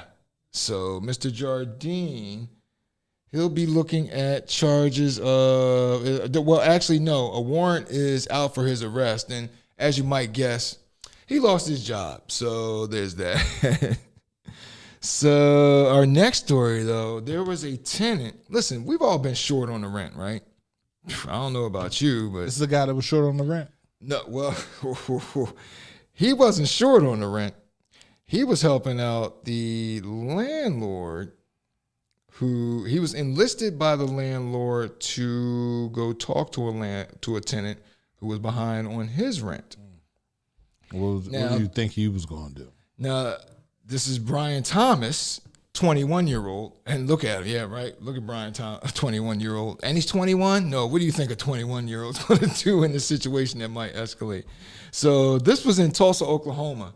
So on 9:30 p.m. on May 7th, 21-year-old Thomas and a landlord went to the rental property, and they went to collect overdue rent and drug money from the tenant. When the tenant was short on the rent, that's when Thomas pulled out the brass knuckles and commenced to have a go at him. Oh my God. I mean, damn, that's a hell of a collection notice, huh? So Thomas was charged with assault, or pulling a firearm with intent, assault with a dangerous weapon after former conviction of a felony, gang-related offense, 2 counts of possession of a firearm, and threatening a violent act. So, damn. I tell you what, though, man, I am not. Next time I, what? Next time I don't know. Next time I don't know. What you mean? No, I mean, like, I can't imagine getting beat because with the money. Cause I couldn't imagine getting beat with brass knuckles over the money, because then I'd be thinking to myself, I don't think I'm gonna pay you now. You keep hitting me. Oh yeah, and that was my thing, right? Once you cause me to bleed, you got paid. Right. Take it in blood. Literally in blood. Like take it in blood. And that was my thing. You feel me? You come to me talking about, yo, you owe me money. You put your hands on me, bro. You pay. So just know that. So I don't know what you want to do, but I'll get you your money. Just have some patience. Actually, now you think about it, I'm gonna walk up to anybody I owe money and go, "Hey, what's up? We good. We good. Like you touch me, you hit me, you hurt me, bro, and you got paid, bro. Understand? And I still want my money, nigga. Nah, you just got paid. No. Now, if you come back again asking for your money, I'm gonna fuck you. Exactly. You feel me? Meanwhile, Thomas is I understand I owe you some money, but and I'll be understanding in that, but not again. Meanwhile, Thomas is beating on this poor fella. You make more fucking money. This is America. You don't make money, you're a fucking douchebag. Now what you gonna do? Oh, make more money. That's the spirit. So there you go. Oh man, this next story here. This next story makes me think. All right, so what happened was this young fella here, and he was, as soon as I get my, damn it. And so he was on a job interview at a tanning salon, right? Now, he's at this job interview for a tanning salon, and according to the reports, he attempted to rape the woman that was interviewing him. He's 25, she was 19. And he attempted to rape her. Where was he trying to work at? McDonald's? At a tanning salon. And now here's my thing, right? At first, and I look at him, and you know that clip that we have. Plus his eyes are a little off. I'm like, my first thought was, yeah, you know that one clip that we always play. He's going to jail. He belongs in jail. Now, and then, like, the question is he going to die in jail? And at first I'm looking at him, I'm like, well, maybe not die, but keep him there until he's old and feeble, because anybody that do that during a job interview is definitely going to do it again if he's out on the street.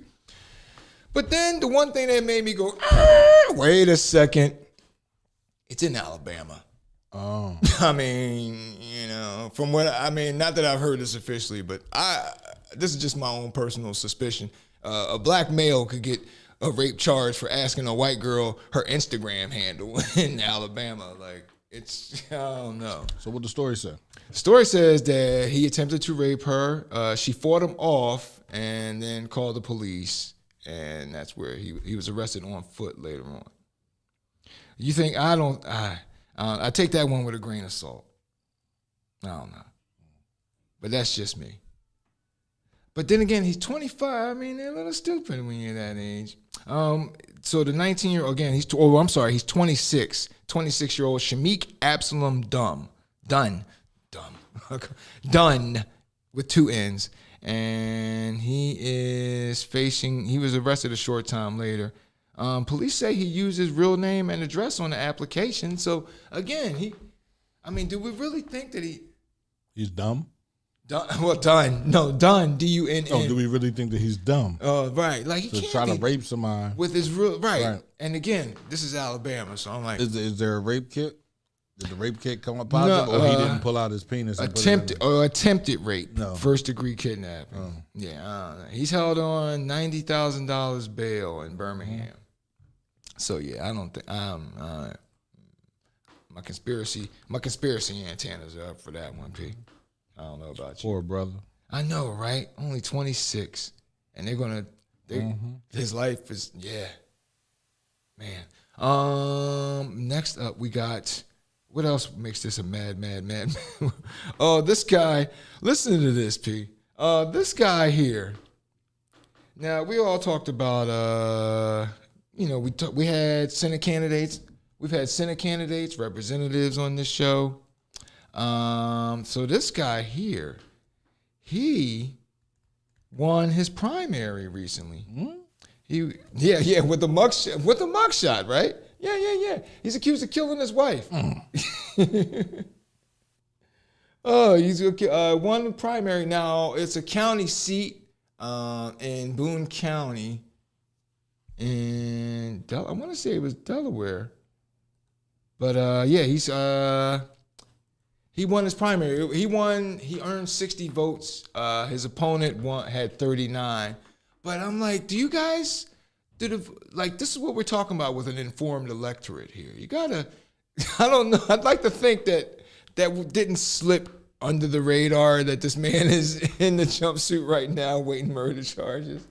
I'd like to think that the electorate or that voters were informed enough to know that this guy is a psychopath. Oh my goodness. So yeah. Oh, speaking of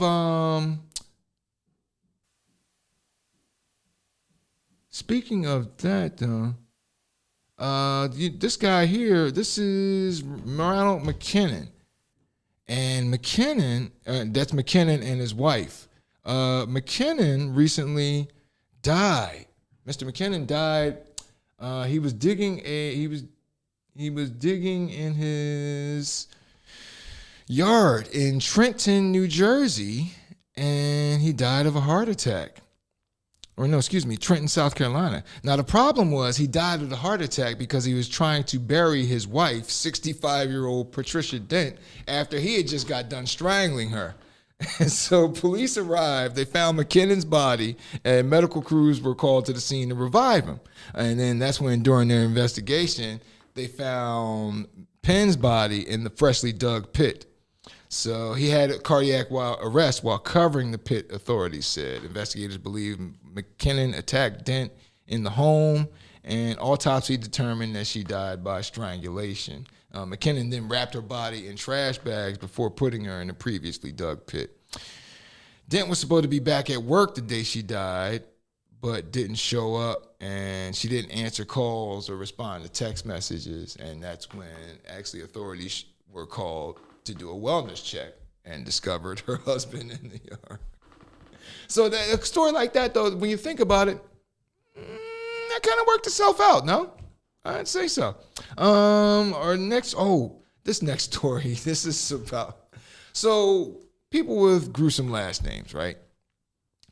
You have ugly last names. I can't think of, I went to elementary school with a guy named Lamont Butts. That was one. Well, this guy's last name is Schmuck. I couldn't imagine. And Mr. Schmuck got a DUI recently. And just looking like I don't know. Does your name dictate your outcome in life? Because he kind of looks, he got an Eeyore face. Schmuck was drunk in Wisconsin, and he crashed his truck into a ditch. Then he tried to free the truck with a forklift. And this was around 11:50, almost midnight, and deputies received a report of the pickup truck in the ditch. And then when they arrived, they saw that the truck was out of the ditch, but evidence showed it had been stuck there. And so police then found a forklift nearby, and the forklift had Schmuck behind the wheel asleep. They determined he used the forklift to free the truck from the ditch. Schmuck was arrested and charged with DUI. His fifth, by the way. That's like, dude, at that point, like, you can't get behind the wheel. He shouldn't be behind the wheel. Just take any vehicle on his property. At that point, your fifth DUI. Well, speaking of DUIs, let's go with another DUI. I've never had a DUI. Never get that tipsy to drive. I'm just too worried. Not to mention, plus tap. Ricardo's on his way. He has a 4.5 star rating, etc. You got Uber, you got Lyft. There's all kinds of reasons not to get a DUI nowadays, or all kinds of ways to avoid a DUI. Well, a gentleman had DUI court. He had to show up for court for a DUI, and he drove there and showed up drunk. Yes, indeed. He was authority. Oh wait, was it Schmuck? Because then I just clicked on that. No, this is another article. I'm sorry. Got the two confused. But there was a guy. He showed up. He showed up for court with a DUI. Showed up for DUI court, drunk, and I misplaced. Misplaced that one. Anyway, fumble, picked up by the defense, return for a touchdown. Anyway, one last story here in that second block. We've all had pets, right? I have a fish, all right? But in Cincinnati, a man had a pet monkey. Hamilton County prosecutors have announced that Adam Cortez was indicted on charges of cruel treatment against companion animals, and he's facing up to 4 years in prison. Animal control officers received a tip from a Florida veterinarian in February that Cortez had given his capuchin monkey illicit drugs. So authorities reacted, did the blood test on the monkey. My man was giving this poor little thing methamphetamines. They said you could tell I was a little scared. Can you imagine poor little monkey just sitting there scratching away? And so actually they took the monkey, but now he says he's not mistreated the animal, but he loves his little monkey as a child as if it was his little boy. Neo was the monkey's name. Neo went into rehab at an undisclosed location with other monkeys. They got a monkey rehab? A primate rehab? This is news to me. Cortez also got charges for because he's not legally allowed to own guns due to a prior determination of mental incompetence. Feeding amphetamines to a monkey, you don't say. This guy, the animal people went in initially, saw a lot of drugs and a lot of guns, and so they took him into custody, and that's according to Robert Deters. He told WLWT that after they got the warrant, and all they had was a shotgun left, but that's enough. So, yeah. But that brings us to the end of our second block. Don't forget, if you miss any of CMPRadio.net's content, you can go on the YouTube or Facebook page. And also, don't forget to check out CMPRadio.net sponsors like LeBron Construction.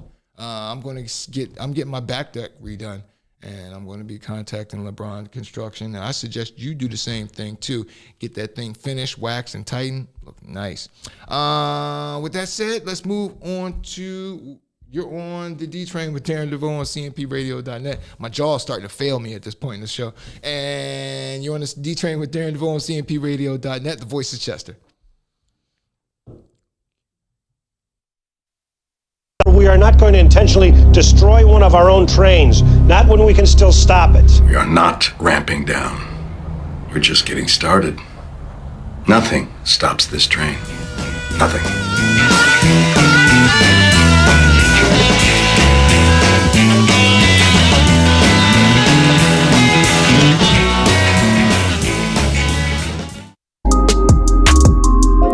CMP Radio, cultivating mature positivity, the people station.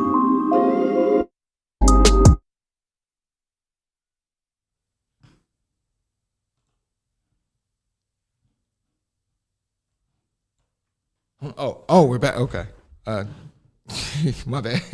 We're back on the third block of the D Train with Darren DeVoue on CMPRadio.net, the voice of Chester. In our last half hour here, we're going to start off. I'm sure everybody heard. Who hasn't heard about the that craziness with the Delaware State women's lacrosse team? And if you haven't, then you must be under a rock, no? Because did you see it? Or actually, by the way, P stepped away, folks.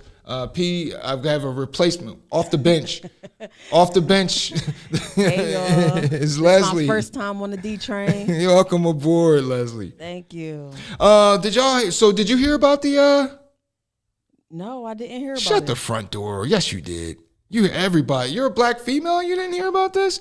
So the Delaware State women's lacrosse team, and they were down in Georgia, and they were coming back from playing from a tournament down in Georgia, and they got pulled over. I don't know if they have a commuter lane or what have you, but according to the report, the bus driver was in the wrong lane, and that's when they got pulled over by Georgia State Police, who then came onto the bus and introduced themselves from the front of the bus. Okay, girls, let us know now if you have anything illegal like marijuana. They kept saying marijuana. I'm thinking, look, what do you think? Like, come on, guys, really? You think the women's lacrosse team is part of they set up intercollegiate events this is part of their big drug shipping ring that they're running up and down 95? Absolutely. Yeah, right. And they probably thought, Delaware State, isn't that one of them HBCUs? Oh, they definitely got some weight on there. Because he kept saying, and I'm not looking for a little bit of marijuana, he says to the girls. But I'm like, wait, I don't understand. And so what they did was they pulled all the girls' bags off the bus. Wow. Had the dog sniff through them. They had a couple of girls come and explain their possessions, and one of them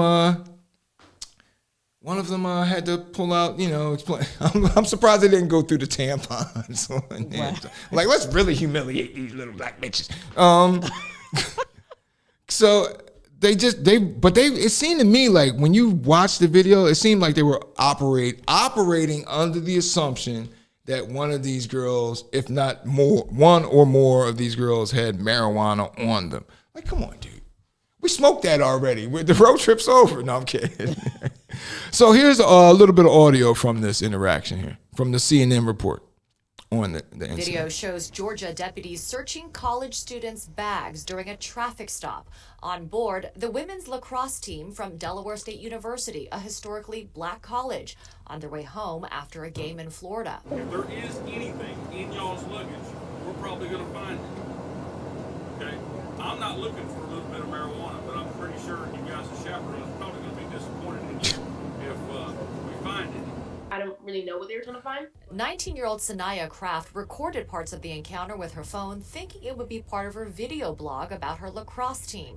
She didn't expect she'd end up gathering evidence of what she says was racial profiling by the Liberty County Sheriff's deputies. You certainly got content, didn't you? If I feel as if we were a different colored team, like majority of lacrosse playing teams, that wouldn't have happened.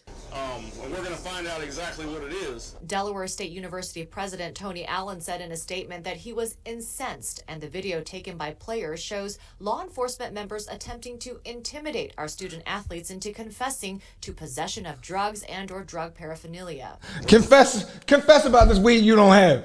That's how you call, and that's what kills me about it. You call this police work, and actually we have a couple of stories about this coming up on.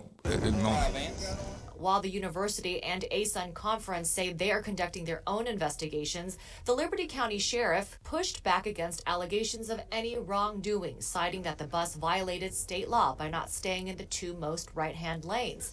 The sheriff also said patrols pulled over another bus where contraband was found. Although I do not believe. Can you elaborate on this contraband, please? Because I mean, contraband. Shoot, I got a carton of cigarettes, and kids treat me like that's contraband. So what kind of? I don't know. The racial Anyway. profiling took place based on the information I currently have. I welcome feedback from our community. While Oh, by the way, that sheriff is black.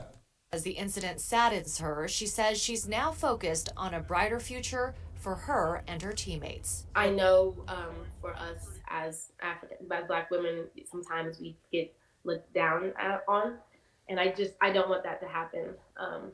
I don't want that to ever happen to any of my teammates.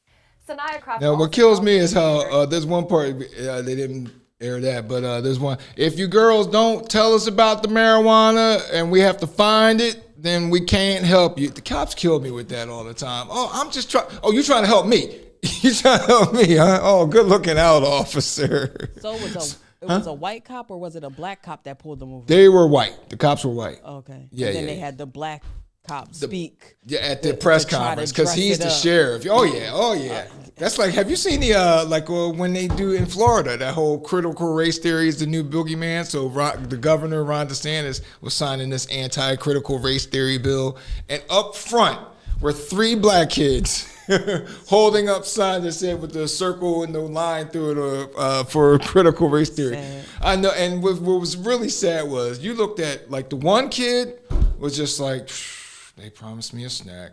The other kids, the other 2 kids were like, this something. Oh, they just had their face on. Like you could tell, looked like a hostage video or some stuff.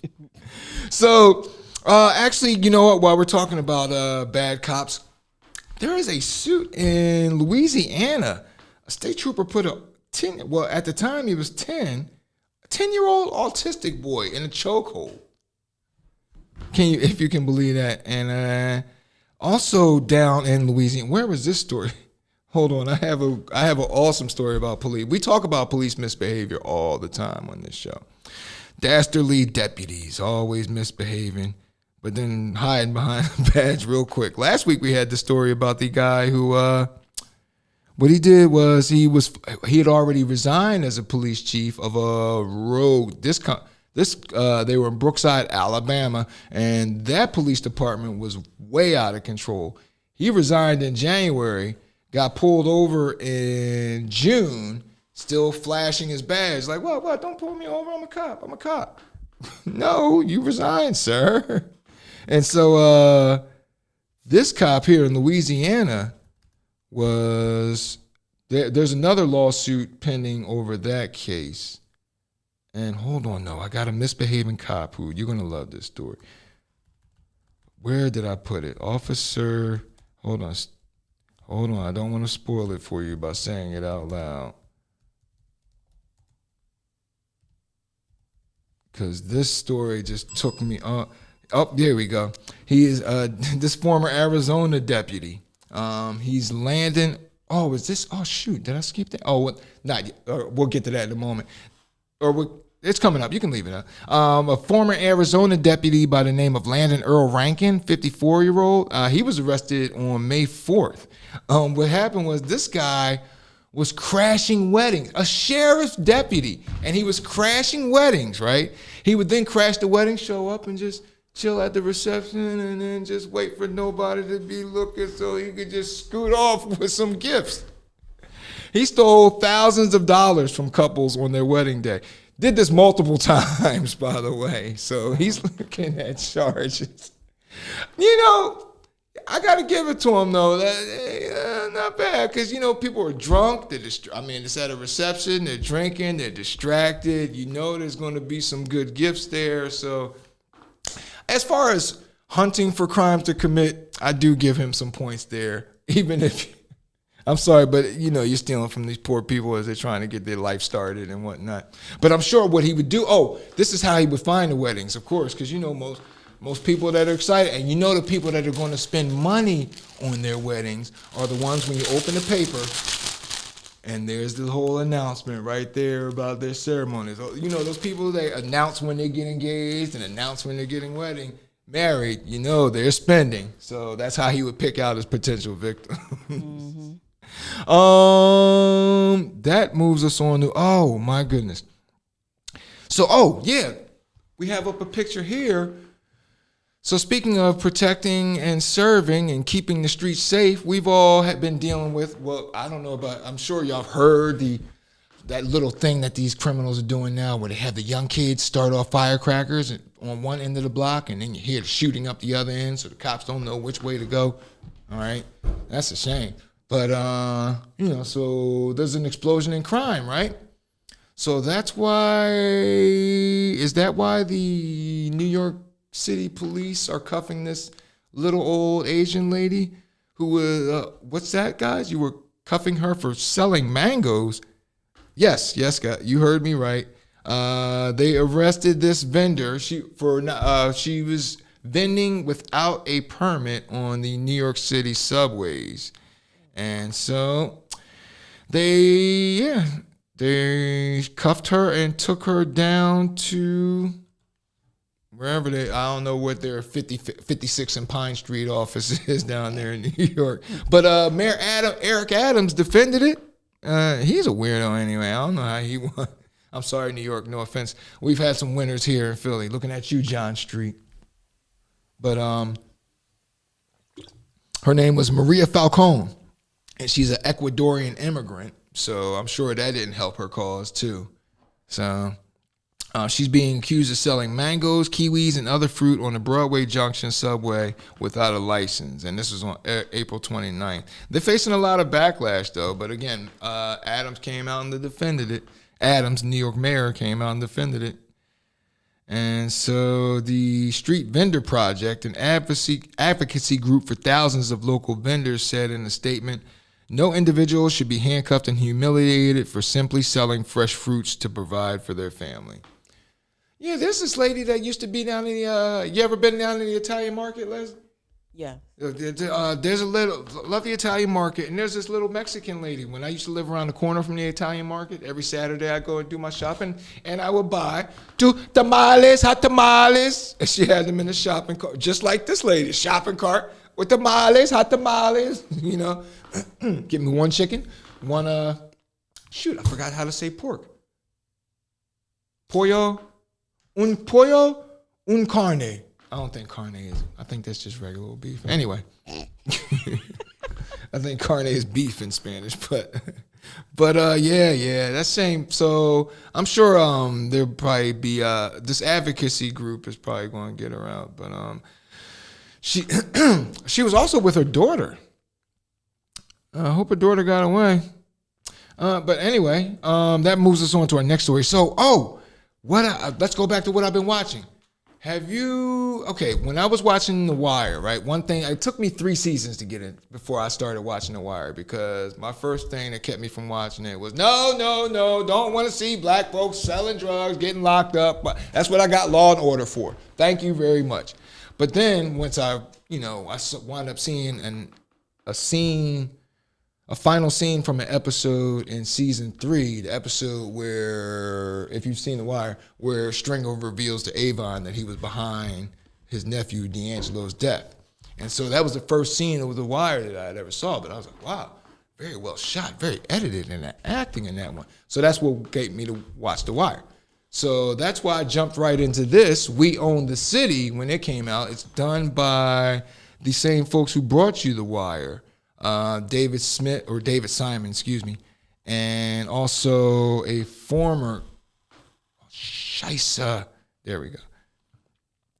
So it's set again in Baltimore, and this is actually a true story. It's set on the rise and fall of the gun trace task force that was running rampant in Baltimore. These cats were literally robbing citizens in the street and taking people, like, say if you cashed your home equity, cashed it, took out a double mortgage, turned it into cash, had that cash in your trunk, and had the misfortune of crossing paths with one of these criminal cops, then yeah, there went your equity. They would take it up. Yeah. That's evidence now.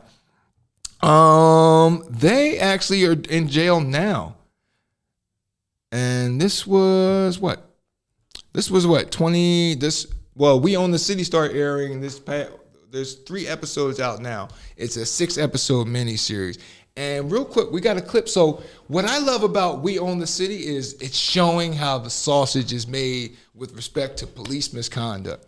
And so you'll see right here how, they illustrate in this video that we're about to show how police use the system of getting paid to lock up people for a day or two. So here you go, roll it. Well, you take one body. Fucking left when we had the check. I told you about the block, yo. Oh, you should go ahead and put something on you. See, trying to 10-14, whack it out. Great. What's the charge on him? Well, you take one body for the weed, we can take 3. There's only 2 ways to have your city scale salary, my son. First is overtime. Nobody's gonna approve overtime for chasing 911 calls or making street arrests from patrol. Second is court pay. You make enough arrests, you not only get credit for the stats, you can overfill the day's docket and get paid twice. What is extra coin or no?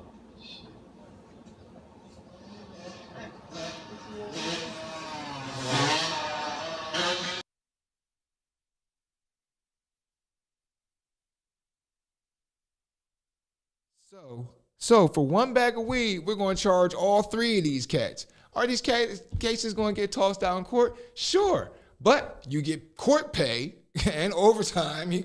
So the game in the system now, and now these poor fellas have to take time out of their day, miss a day of work or whatever, to go down and deal with these charges that are going to get dismissed anyway. And then there's a scene later on. So that one cop that was having the game explained to him, he was a rookie.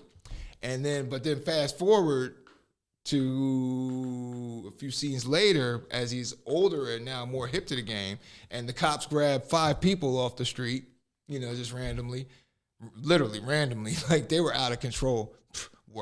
They are out of control. So they grab 5 people, they find 1 bag of weed, and then the one cop says to the arresting officer, yo, who's weed? Which one of them had this weed? And then the other cop, the cop that had the game explained to him in the earlier scene you just saw, he looked at that cop and went, it's all theirs.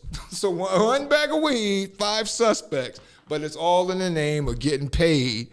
Oh my goodness. So actually, there's another scene that was even scarier to me because always the dollars, always the fucking dollar. There's a scene where there's one cop, he's sitting in interrogation with, now how these cops wound up getting busted was they got on the DEA's radar.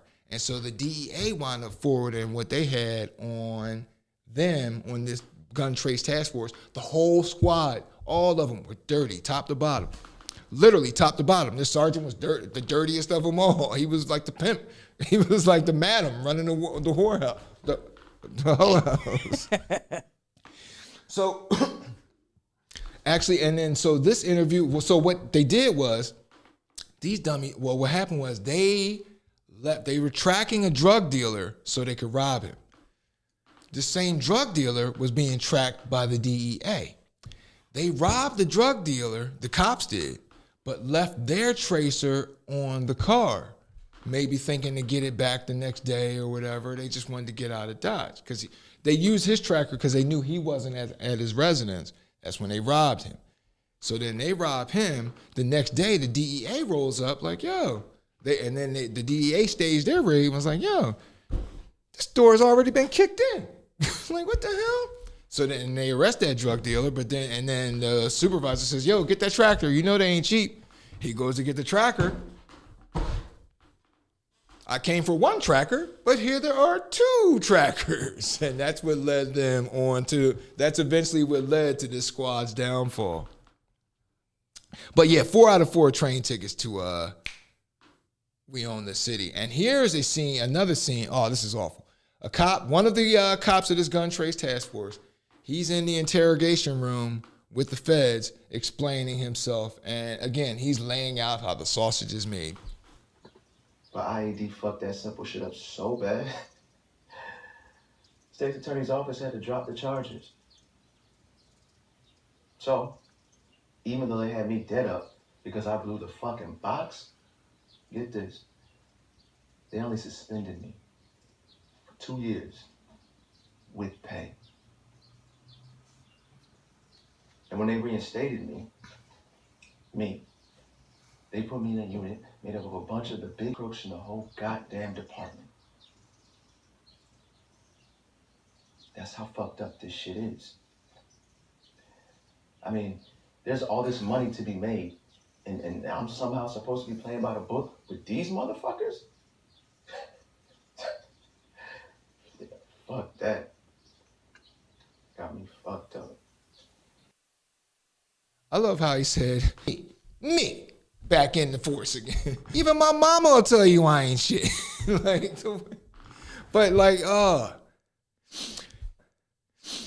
It's fascinating television, I tell you. I definitely recommend it. Again, and it's only a miniseries, so it's only a 6-episode commitment. Again, the 3 episodes in, so check it out. It's on HBO Max. That leads us to, and we're getting short on time, Darren. Oh, speaking of crimes that have been committed, the Texas court. We talked about this a while ago. This young lady in Texas, what happened was she was walking past a place. It was voting day. A poll worker just stops, when they're trying to sign people up to vote. And so person said to her name is Crystal Mason, by the way. And Miss Mason was minding her own business. And this is in 2018. She filled out the little registration ballot and then voted right there.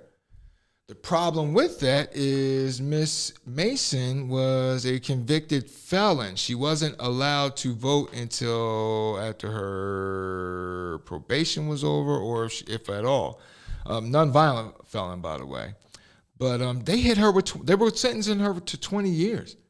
So now a judge is asking that sentence to be, a Texas court is asking the judge to reconsider the sentence on Miss Mason. So hopefully that should be, because the punishment certainly does not fit the crime, especially since she didn't know. Like she really didn't. I believe her. I don't think she really knew that she couldn't vote. But we'll find out more on that one, because that was our second time we've approached that story. So I'm sure there'll be more to come, and we'll report more when we find out what the decision is. Speaking of ballots, and GOP, some GOP staffers here in Pennsylvania, they got fired for ballot harvesting. And what I mean is they were working Now, what happened was they were fired over illegal ballot harvesting. Now, C.J. Parker, 24-year-old, and 27-year-old Seamus O'Donnell. Seamus O'Donnell, I'd have been looked at. Come on, man, you're messing with me, right? You're not that Irish, right? They were both fired after allegedly sending dozens of ballots to a P.O. box associated with a Republican PAC, or Political Action Committee. The PAC's chairman, Billy Lanzalotti, told the Inquirer that he had intended to hand deliver those ballots that arrived, to hand deliver them himself. Now, the problem with that was they were filling out people's they were taking people's mail or giving people mail-in ballots, but the return address would send those ballots right to Lanzalotti instead of just sending them straight into your local polling place. So according to the Empire, only one of the voters whose ballots were collected by this coalition had actually received their ballot. So many of the voters did not reportedly remember signing off or having their ballots collected or distributed by the PAC. The Enquirer also reported that there's no indication that Lanzalotti attempted to tamper any of the ballots after they arrived to him. But they did turn around and fire those two staffers. So that's the thing that kills me about this whole thing with the Republicans always talking about election integrity. Like, oh, you can't trust them mail-in ballots. And we know why, because we're doing the dirt. Speaking of Republicans, in South Carolina, the South Carolina Senate passed a bill recently against transgender participation in female sports. I actually going to co-sign on this one. I just don't think that, I'm sorry, like when it comes to like female wrestling or female basketball or stuff like that, because otherwise the way to cheat is just say, oh, little Jimmy is transgender now. Now our squad's going to win the state title because he went Joanna Man on it. That's the first thing I thought of. Right. But no, seriously though, give them their own little, if you already have the women's and you got the men's, then go ahead, give the transgender their own little pool. But because I'm sorry, a male that's transitioning to female is already going to be at a distinct physical advantage over any female that he comes across, unless she's Brittany Griner. Free Brittany, by the way. We'll talk more on that next week. But yeah. I'm all for. I actually got a co-sign on it there. Yeah. I don't know about you, Leslie. How do you feel about? I agree. I mean, I think men are a lot stronger than us. So that would be kind of cheating in a way. Oh yeah. Having men in women's sports. Like that swimmer who just because that's the whole thing is coming back up. Not that the transgender is going very far from the Republican radar, but this swimmer that swimmer from Penn that's just been winning all those trophies because she's dusting the ladies in the pool because she's stronger, bigger, faster, like males are. You see it in basketball. Why are there more seats filled at an NBA game than at a WNBA game? Even though I think the women play a smarter brand of basketball, but men do more athletic and exciting plays, which makes for more exciting stuff to watch. So anyway, do I have a crash there? Okay. Did you hear about that crash at Allegheny last week? Oh my goodness. Somebody was doing 110 miles an hour and wound up crashing into the SEPTA Allegheny station in North Philly. They killed themselves and they killed 2 pedestrians. Wow, that's sad. I know, right? And according to witnesses who they said it sounded like a bomb went off. Oh, by the way, at least he killed himself too. So there's that. But he was doing, one guy estimated he was doing 100 miles an hour. Jeez. On that tight street with that, that's insane. Like it'd be insane to me to do 55 on Frankfurt Avenue, let alone, son. But my main point here is, please, people, we're all going to the same red light. Please, slow down. Hell, I don't know if I don't think I put it in there, but there's a picture of an overturned car. I passed by an overturned car on 95 last week. Like not right after it happened. Then I passed by, then I was in, I can't remember what county I was in. There was a car in a ditch after knocking another car out the way. Slow down, people. I don't know. Everybody's like acting like this is Mad Max lately. It's kind of scary. Our last story, and then we're going to bring it on home, folks. Did you hear about, Leslie, did you hear about the guy that, well, actually not our last story. Well, our last story of sorts. It's a three-parter. Okay, first part. Did you hear about the guy that landed his, he was in a Cessna with his friends. He was in a Cessna with a friend. The friend had a medical emergency, and then he had to call into the tower because he's like, oh, snap. What if you were a global energy company with customers Well, in different... what happened was he got on the line with the control tower, and it was funny. I don't have the audio readily available, but he got on the line with the control tower. The control tower says to him, well, where are you? I'm like, where am I? In the air. Hell, I don't know where to shoot. So actually, the control tower wound up talking him down.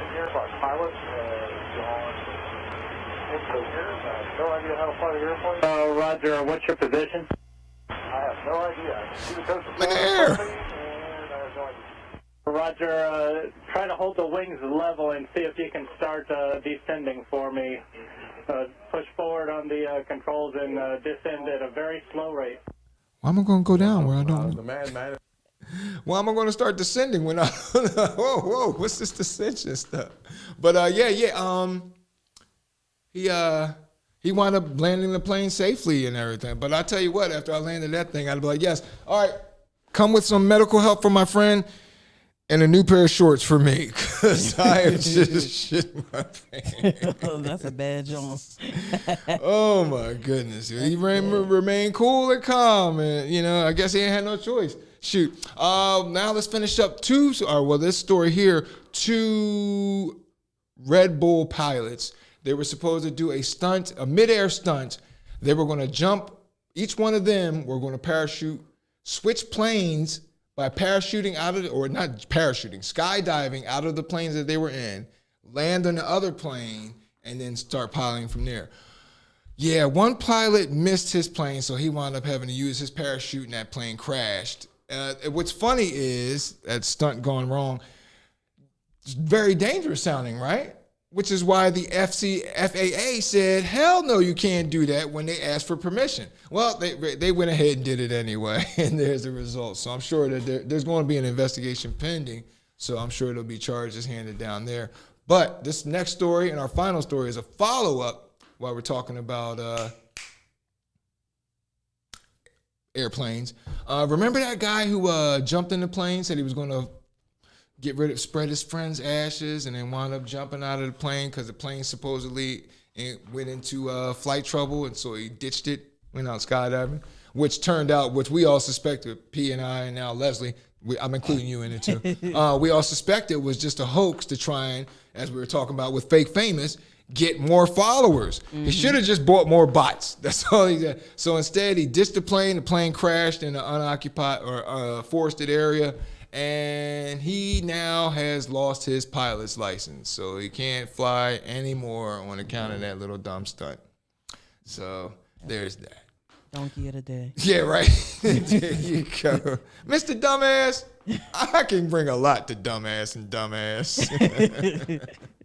And with that, that's the final story. We're going to wrap it up. This train is going to hit the station, and we'll see you next week on the D Train with Darren, DeVoue on CMPRadio.net. Don't forget, if you miss any of CMPRadio.net's content, like Week Strong or Uncle Pete and OG in the morning, and there's a third person that's joined them lately, hasn't it? Me. Oh, Leslie.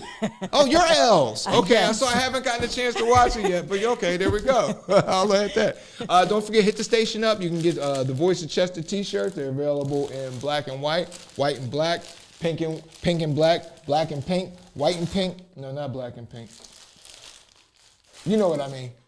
But hit up the station, hit up P or Leslie. You can contact either one of those, and you get one of our t-shirts. And until then, we will see you next week on the D Train with Darren DeVoue on CMPRadio.net. Thanks for joining, and until then, have a peaceful, productive, and positive week, people. We are not going to intentionally destroy one of our own trains, not when we can still stop it. We are not ramping down. We're just getting started. Nothing stops this train. Nothing. Bye.